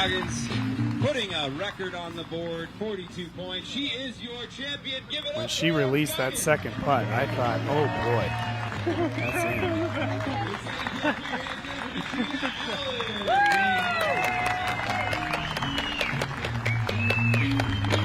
Well, if that gives us a glimpse into the 2024 season, Ohn Scoggins will continue to impress us with her putting stroke. Great to see Katrina putting up a great score, The Disc Golf Pro Tour All-Star trying to make Weekend. Ohn sweat a little bit, but it didn't matter this time. Pretty good, yeah, man. Pretty good. It's a lot, but it's. All right, let's catch it with Brian and our putting champion, Ohn Scoggins.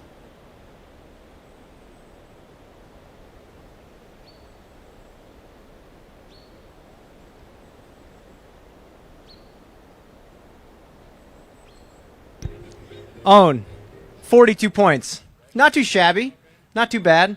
You said you felt like you were a little boring to the fans out there. What do you have to say about that? Are you joking with me? Yeah, joking. I joking with you. No way. Kidding me? 42. Are you guys boring?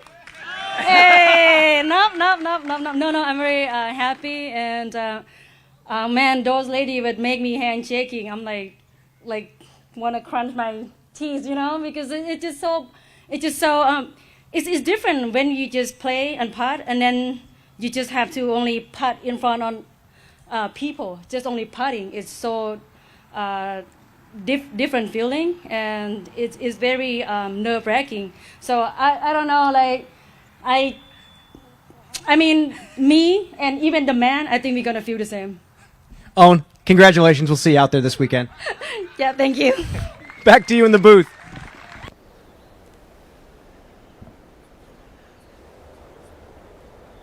Again, congratulations to Ohn Scoggins, our champion, putting up 42 points to win it over Katrina Allen. We're going to take a quick commercial break, and on the other side, we'll have our MPO putting competition. We'll see you then.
An important part of getting a PDJ membership is helping grow the game. Membership dollars are used to bolster competition of all levels, from local C-tiers to majors. Tools like Digital Scorecard and Tournament Manager help events run seamlessly. Your PDJ membership also gives you access to Disc Golf Network coverage for select events and a 50% discount to their full coverage package. Help grow the sport and get started today. Visit pdga.com/join. And welcome back as we are getting into our final competition of the day, but let's take a look at who's going to be, well, here for that competition. That's Gannon Burr, Andrew Marweed, Matt Oram, James Proctor, Isaac Robinson, and Ricky Wysocki.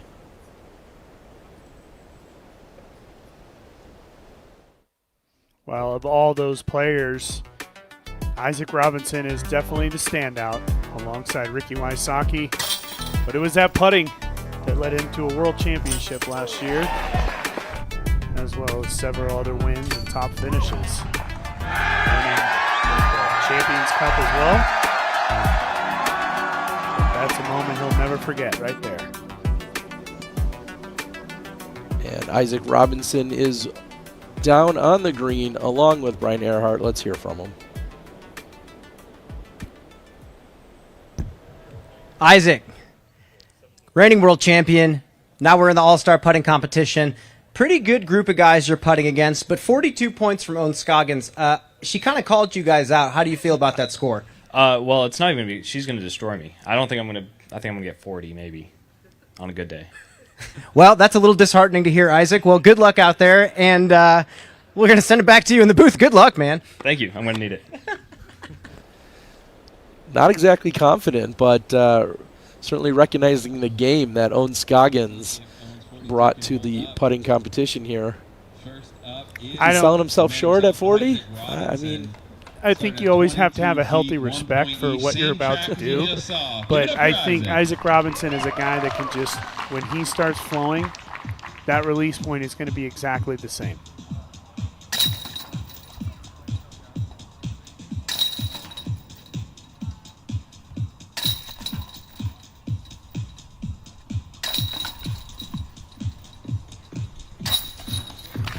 Perfect. Sorry, that's 5 for 5. Not taking anything for granted. Take up the first 5 of 5. You know, you got to think about the fact that Isaac is not a true spin putter. And, you know, stations 5 and 6 could get a little tight for him, but these open stations, I mean, you know, this is, wow, that's shocking, honestly. This is really, you know, where the money's made. And I'm wondering if, I came into that interview, just set my expectations low, and then, you know, if I get more than 40, I'm feeling really good. But I don't know, maybe was he being honest there? Next 5 putts will be worth 2 points each. And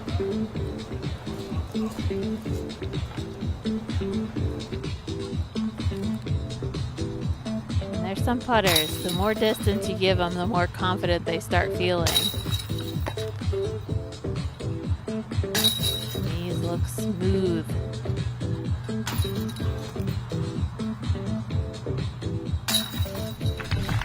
Four for 5 from Station 3. That's 8 more points for a total of 17. Moving to Station 4. This point, also 32 3 feet. points this time slightly downhill. Also Owen. obstructed. Owen's pace, I should say.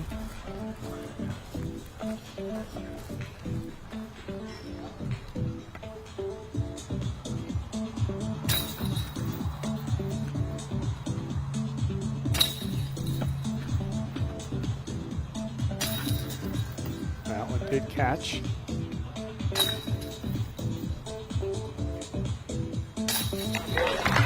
Five for 5. We're going to pack 10 points on to 17. And Isaac sitting at 27 points as he enters the final 2 stations. Oh. Yes, come on now. There you go. 3/4. Obstructed putt. 3 points each, 5 putts.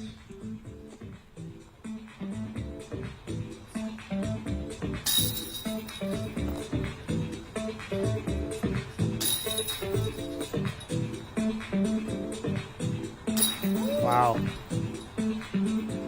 Can he keep this going. Oh, just they're short.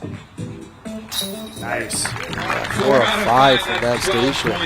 That's really a beautiful look at Isaac's And we're going to get form. up to 39. Just that kind of arm swing of a push putt, but that low pop. You see right where that release point happens. He's just kind of snapping it out there. And that station sets up so nicely for that slow hyzer putt. The shot just lines up perfectly. Now this one's more direct. Wow. Watch the snap he's putting on this. Nice.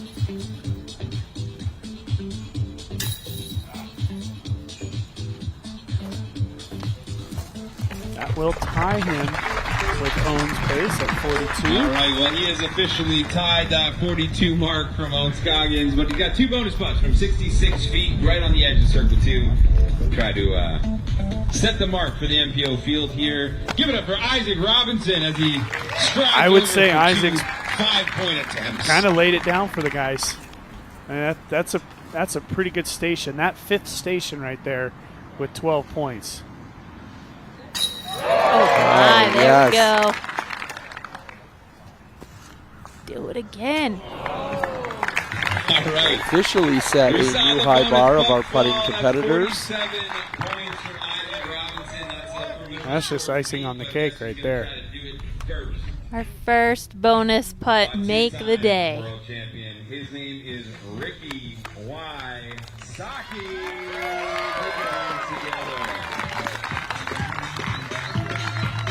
Does 47 put you in the finals? That's the question. First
Oh, and Wysocki 1 point short of Robinson. Wow, 46 points, 47 for Isaac.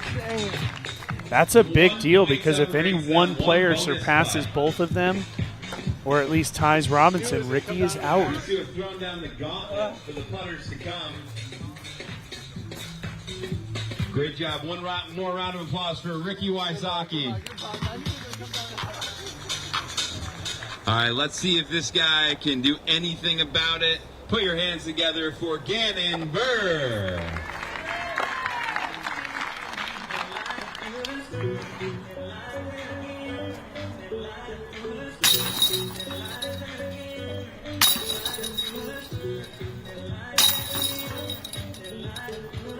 Gannon, certainly one of the big conversation pieces when it comes to switching sponsors over our off season. Now with Discmania. 28 feet, slightly downhill, you know the deal.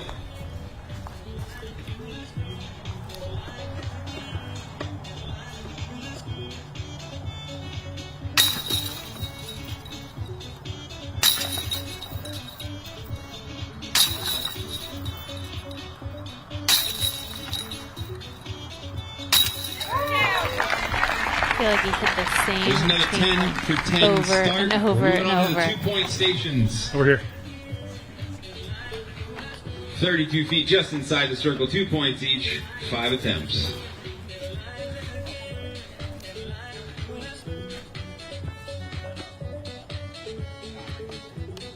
I was just thinking, you don't see Gannon straddle too often, so that tree certainly coming into play as he hit it on the first putt, making great adjustments since. And he'll go 4 for 5 after hitting the tree on the first attempt.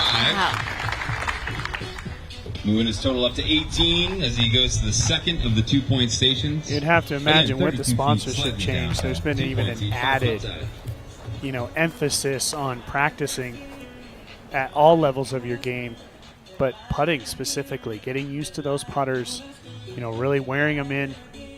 Oh my God. Oh boy, another early tree hit.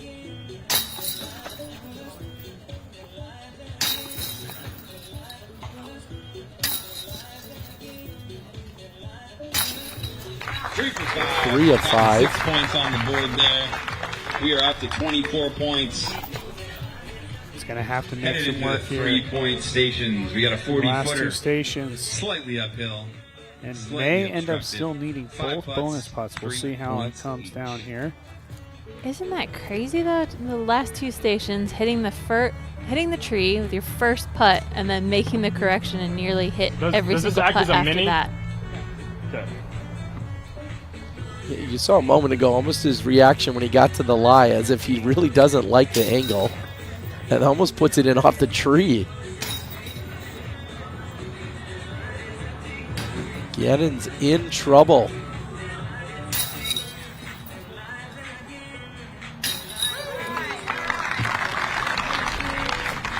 Two of 5, attacking 6 more on. I mean, he needs taking to his be total to 30 points, going to not 45 quite foot station. perfect here from station 6, but he does need to make at least 3 of them, and then would need to make both bonuses. 2 bonus putts. Whoa. With his reaction, it's clear he did not get practice in on this course.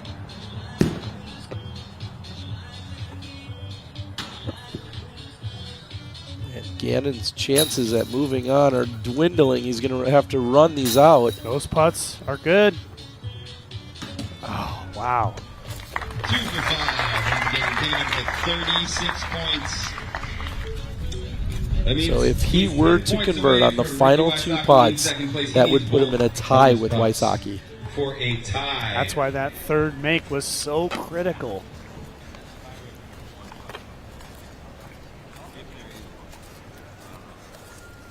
Put your hands together for Gannon Burr, is an everybody. amazing He's putter ready. from distance. It's going to be basically the exact same form. No jump putt here.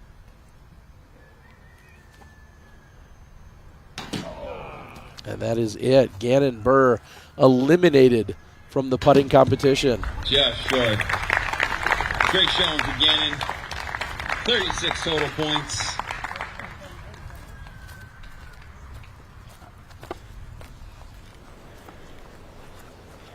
Well, not bad if it was in fact his first time around. Southern boy. There you saw maybe messing From up the the first region. Put couple your of hands putts and together then for Matty readjusting O. himself. I think a practice round or two would have certainly helped him out.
It's got to be the biggest razz of them all to go complete silence on these 2 bonus putts. All right, 31 for Matty Well, it didn't matter. You see Matty this weekend up at Olympus in the All-Star Doubles and Singles. All right, we got 2 more competitors trying to track down these 46 and 47 point scorers from our first 2 competitors. Next up, Andrew Marwee comes in 93.1%.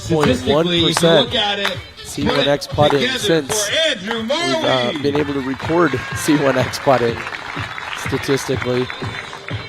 Andrew Marwee has also picked up a win here already early in the season.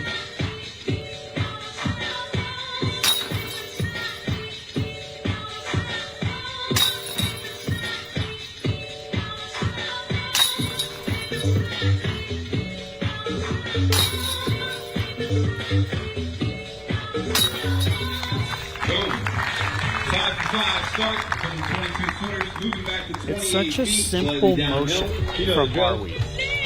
It's just this very linear, just here you go. And he just, you know, if you're going to replicate anybody's style, Marwee's would certainly be one that you would look at closely. It's very simple. You see him get into it. He's got this nice little rhythm. Every time he's able to just go through the motion. Yeah, it certainly helps with timing.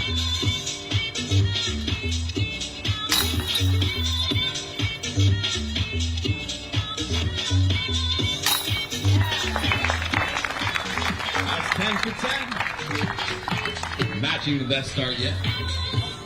We're moving to the 2-pointers. This one's 32 feet.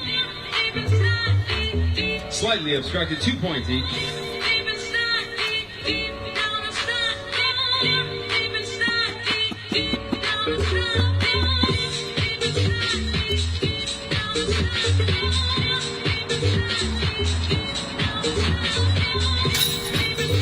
Also going with the track stance, not using the straddle. He's a tall guy. So you have to imagine that tree is certainly in his view. That is his first miss as we're deep in the 3rd station. And he goes 14 at 15. For 15. Yeah, at this point, only bested by Ricky. It was perfect for the first 3. Again, 32 feet. Ricky's worst number of made putts was 3 in any given 5 station. putts, 2 points each. That's insane. But of course, Robinson made 1 from at least every station and a bonus.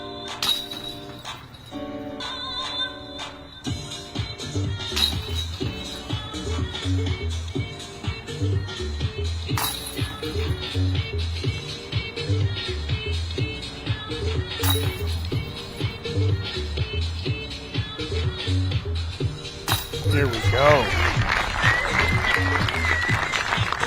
5 for 5, 10 more points. That will He's tie 19. him with Ricky for the same number of stations.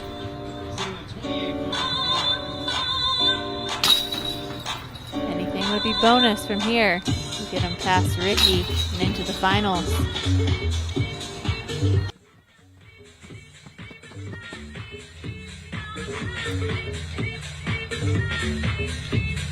Marwee sitting at 28.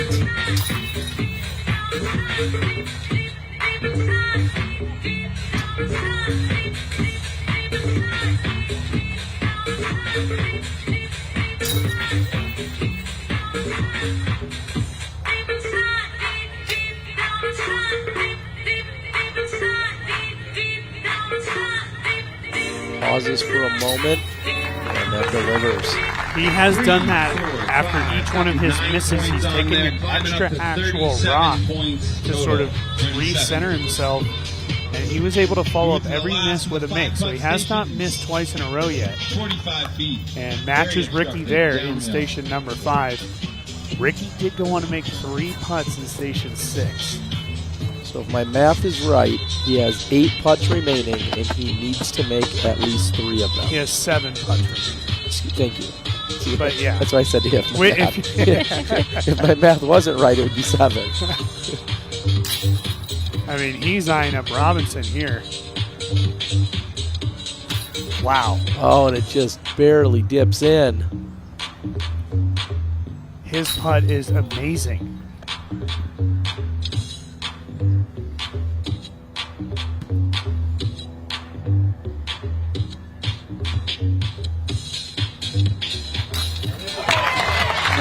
Is that the same station everybody else has been putting for? That's your leader.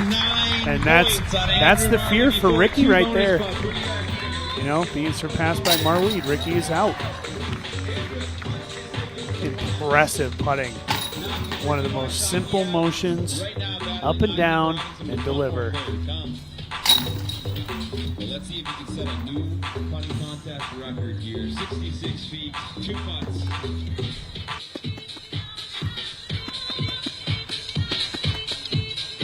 Marweed, your outright leader at 49. Robinson at 47. Can you tack onto it?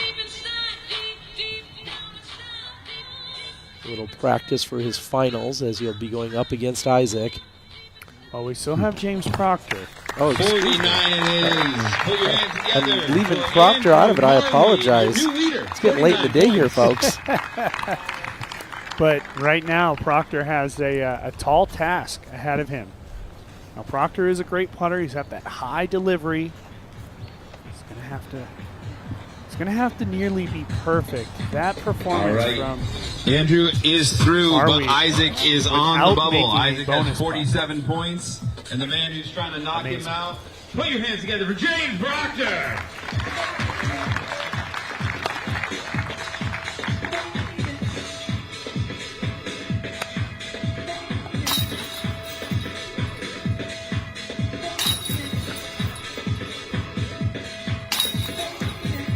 Wow, has to go down and pick up 2 putters. That's an interesting twist.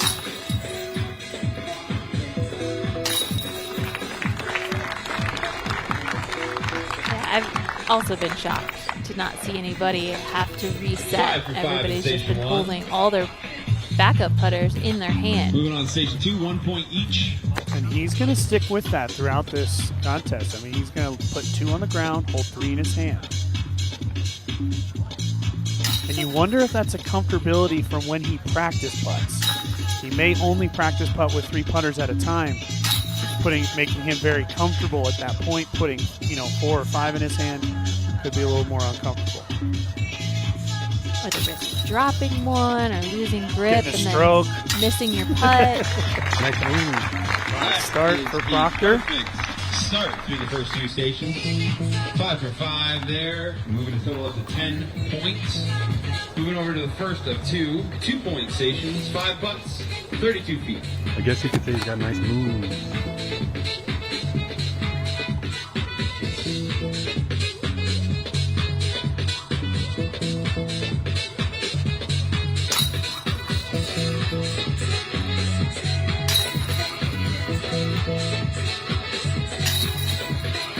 Such a clean release. It's just so smooth. The disc comes out so clean.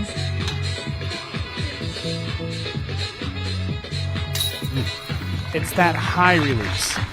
He does dip down, but he brings it right up in front of his face every single time. Boom, boom, He's boom. 14 for 15 so far. 18 total points. Proctor's still on pace. This is a similar pace to what we saw from Marweed.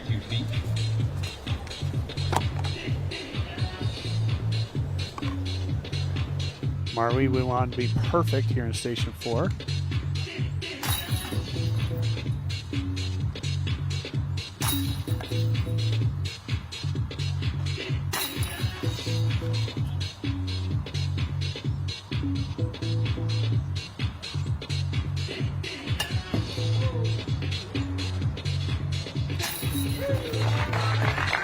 Four of 5 from that station. And, the only 2 putts he's missed is right after that pickup. He's looking perfect, then he has to slow down, pick it up. He missed, and then he made.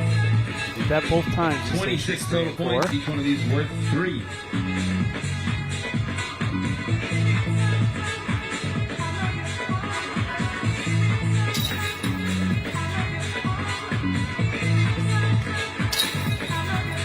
Great view here.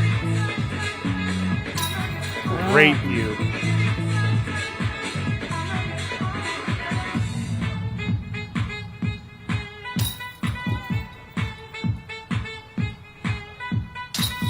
Wow.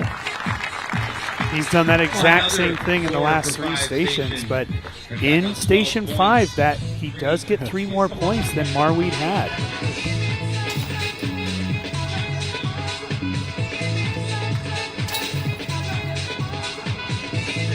Of course, Marweed made 4 of 5 from the most difficult station. It's me. Hi, I'm the problem.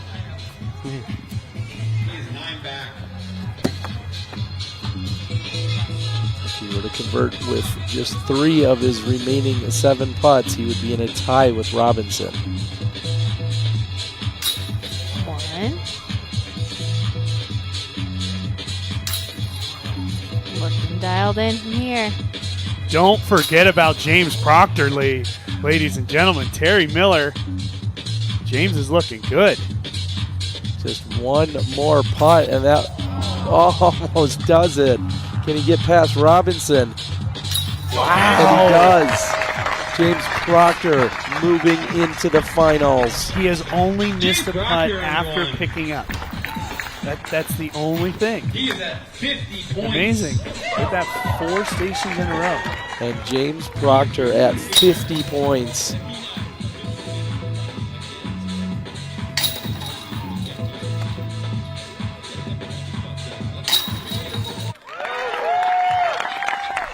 And he convert from the bonus station. That looked great. He doesn't need it, but he gets it. Proctor from downtown.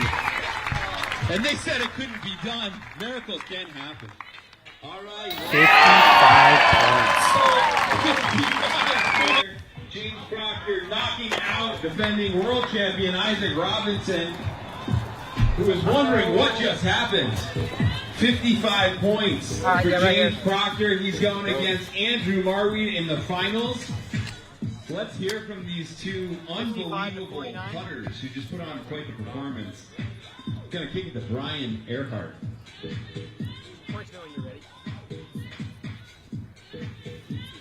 Brian Earhart is with James Proctor and Andrew Marweed, our 2 finalists. Let's hear from him now.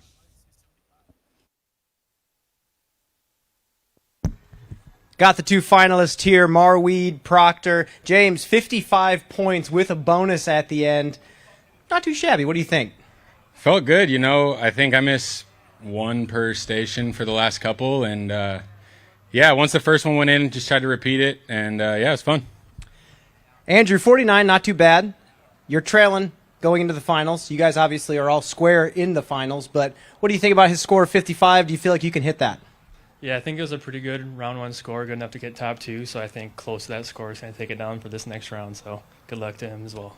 Do you think he can get 55 again? Oh, for sure, yeah. A polite young man, Andrew Marweed. Back to you in the booth.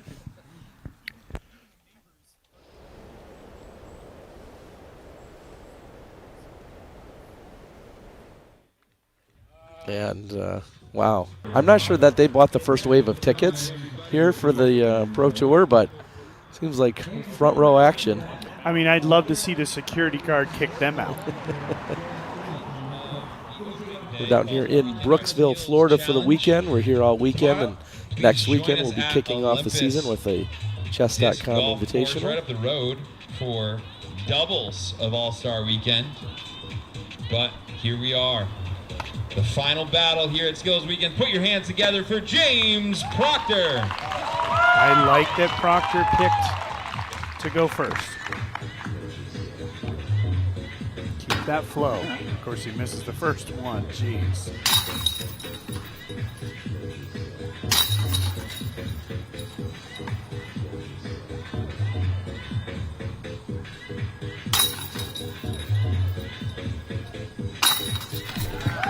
Four for 5. Start. Familiar score for station here. James moving to station 2, 1 point each. There's 5 such a more putts slight coming. adjustment that he would need to make to better his score. So that's a tough task he has ahead of him.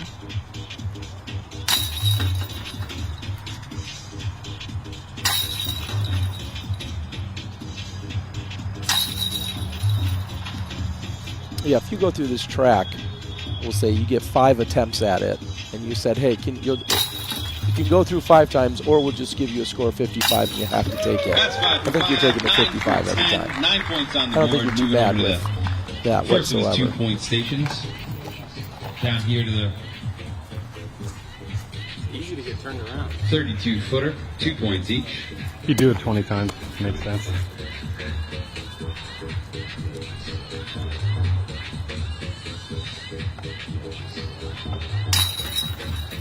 Proctor gets 9 out of 10 to start.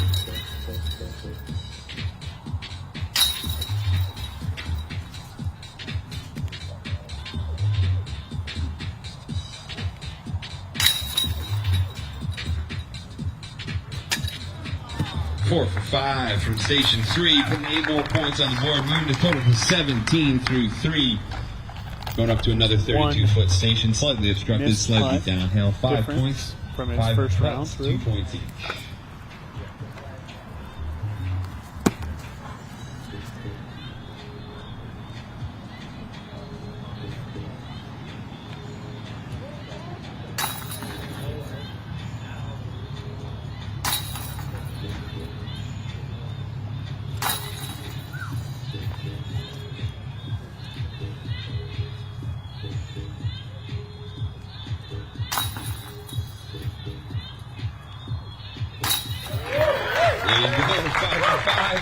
On the station. Now improved on his first round through as he one ahead of where he was through the same number of stations. There's just really not much to say about his style. It's also very simple, and I love that high release.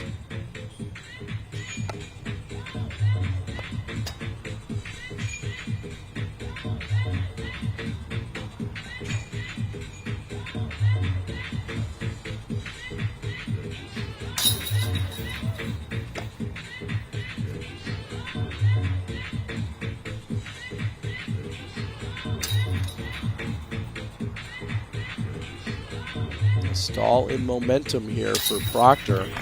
Only 6 getting points 2 on the of board them. there, 2 3-pointers, moving up to 33 total points, going to his final 5-putt station, 3 points each, 45 feet.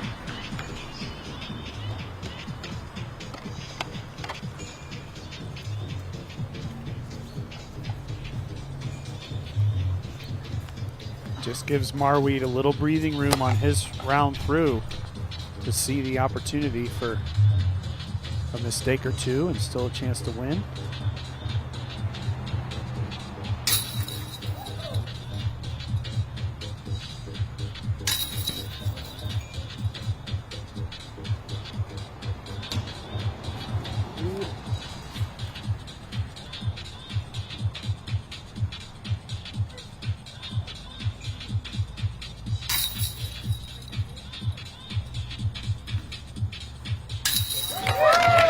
Solid finish there. James Proctor has 9 more points on the board, bringing his total of 42. He's got the bonus station up next, 5 points each. We saw him convert, getting How 1 about a of little love 2. for James as he goes for it. Sits at 42 currently.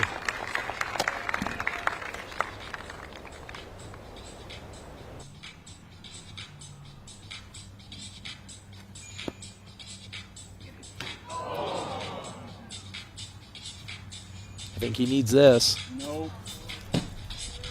There it is, 42 on the Certainly board for impressive, Andrew but I'm not sure Marweed. that's going to be enough against Very Marweed. respectable score from James Proctor. How about one more round of applause for James? Great putting Yeah, performance like today, I was saying including a before, it really does. 55 It just over doesn't.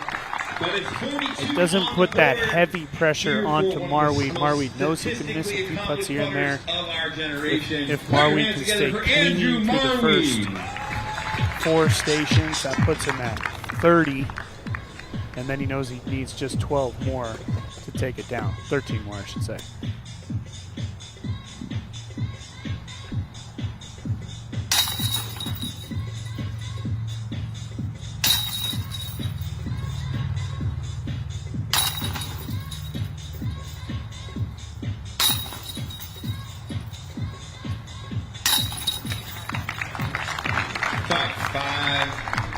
No problem on station 1.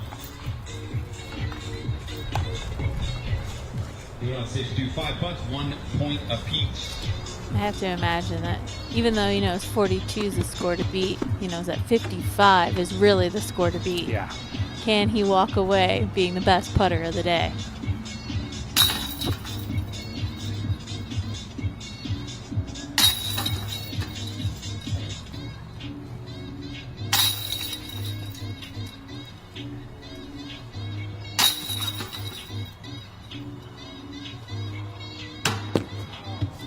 That's a 9 for 10 to start. 4 for 5 at station 2. We're moving on to the 2-pointers. Just to show us he's human. 32 feet, slightly Gives the obstructed. rest of us some hope.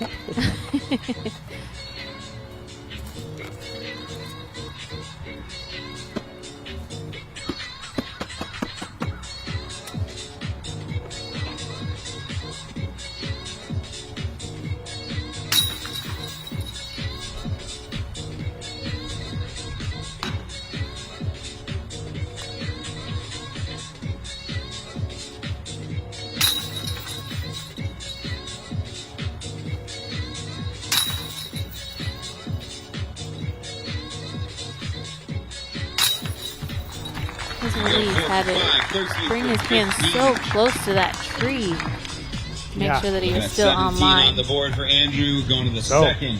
tied. 2-point 3 stations. 32 feet just inside the circle. 5 cracks at it. Proctor went on to make all 5 from station 4.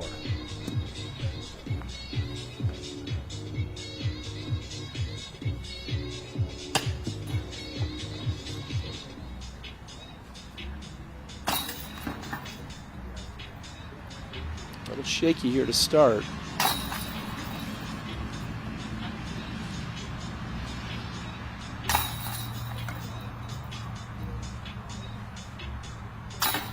And makes the correction and picks up 4 of 5. On the board and taking his total up to 25.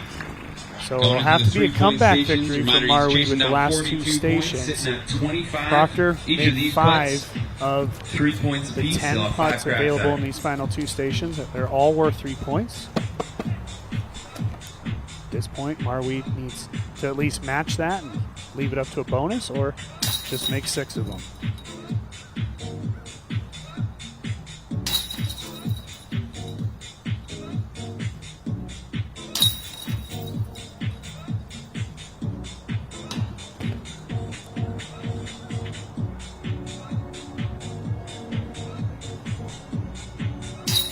Gets it. Wow, 4 for 5, 12. So impressive here points, by bringing him Andrew up to Marweed. 37. Mr. Proctor sitting at 42 as Andrew goes to his final. What focus it takes to make putt after putt at this distance, at this challenge, hitting between the gap. Whew, I'm holding my breath for every putt. He looks pretty calm. He just needs 2 to win it. And that will do it. You gotta Andrew think. Marweed to 43. A perfect finish, and he can surpass 55.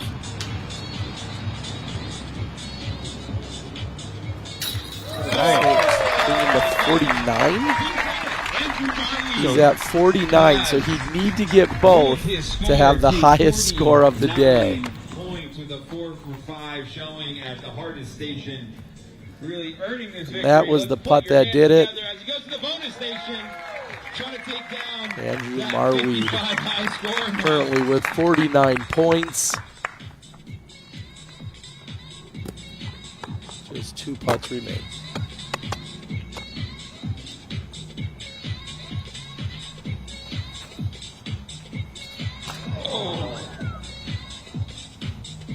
Go out in style. And of course he does it. Marweed hands it from 66 feet. Disc Golf Pro Tour All-Star Weekend What an putting insane champion. performance by Folks, Marweed. thank you so much for hanging out. 12 in stations. He did it without 5 and 6. He did it without On Sunday singles before the chess.com invitational next weekend. Thank you so much. Big shout out to Randy Sykes and Big Sky Disc Golf for hosting us today. Put your hands together for Randy.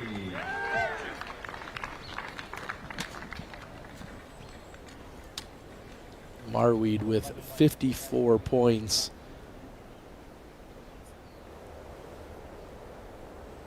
We've got Brian Earhart on the ground with our champion. Let's hear from him now.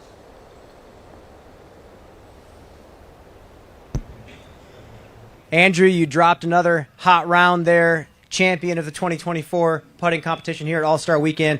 I want to ask you, though, the putting stroke looked phenomenal, as it always does. How much work were you putting into the putting stroke this offseason? This offseason I was in Michigan, so obviously with the snow I was in the basement putting every day instead of being outside, so I'm sure that translated pretty well, but super happy to take this one down. Just a quick question about some specifics. Owen Scoggins told us that she came out here and practiced this course for 4 hours. How long are your putting sessions when you're going out and putting in some practice? A little less than 4 hours, probably closer to like 30 minutes is all you need before your arm gets tired, and now let's do it again the next day. Andrew, congratulations. We'll see you out there. Thank you. Appreciate it, man. Back to you in the booth.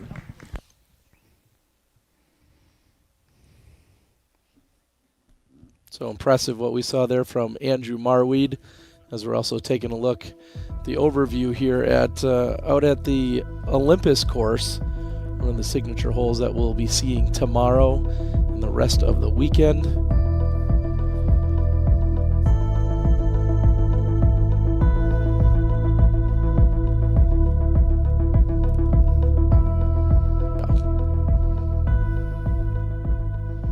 And welcome back in. What a fun day. I guess we get a little taste of what people were doing. Some people have new plastic. Some people had various routines. Andrew Marweed talking about not being outside and getting all of his putting done indoors while battling against winters in Michigan. No surprise. Looks like it's paying off. Yeah, I mean, I guess he's got to join the crew and come on down to Florida next year to get some more outdoor putting practice. But like you said, it shows us a glimpse of what these players did in the off season, how they're preparing themselves for the rest of the year. And then we're getting into golf tomorrow. The skills were on showcase today, but can they put it all together when we get to the team events in the next coming days? Yeah, we're going to see doubles tomorrow and singles on Sunday. And what maybe is more exciting about that is the fact that this is going to be a preview of what the season opener is going to look like next weekend, right? We're going to finally see this course. It's been talked about, of course, Paul Macbeth, Dylan Cease taking over the action and taking control of the property last year. And now it's going to be on display here at a Disc Golf Pro Tour event. That's got to be pretty exciting for the entire sport, isn't it, Nate? Oh, definitely. You know, it was one of the biggest stories of last season, those guys getting together, saving this property. Otherwise, we were going to lose it. And this is a historical place to play disc golf. So we're all excited. We're going to get a little glimpse of it over the next 2 days. Mm-hmm. And then, of course, next week we're going to get to see the full thing in action. But if you're any one of these all-stars, it's all about having fun. I think everybody was great today. The camaraderie amongst all the competitors was amazing. And I really look forward to just seeing some of these holes being played tomorrow, see the full game, the full package. And that really will be on Sunday, as tomorrow's will be doubles, and it's all about going low tomorrow. But, yeah, look, disc golf is back. That's what it's all about. Well, what is also back is our OTB, our only the best shot of the day. I mean, we had a lot of different things going on today, including some winning putts, some winning moments, and things of that nature. So let's take a look, because you couldn't pick just one shot of the day. Let's take a little recap. AB. I mean, this was amazing. More than 700 feet with the 360 turnaround drive. The only guy to throw 700, and he did it twice. And then Ellie with this boom, crushing it over 500 feet. At 16 years old. I guess I didn't realize at the time James Proctor was out there doing some of the spotting. Jessica Weiss brought both forehand and backhand experience over to the accuracy competition. And then Chris Dickerson, so dialed, really making light work of that competition, it felt like, from the get-go. Similarly, on the FPO side, making light work of the competition was Owen Scoggins. Really no surprises there to see her take down the putting.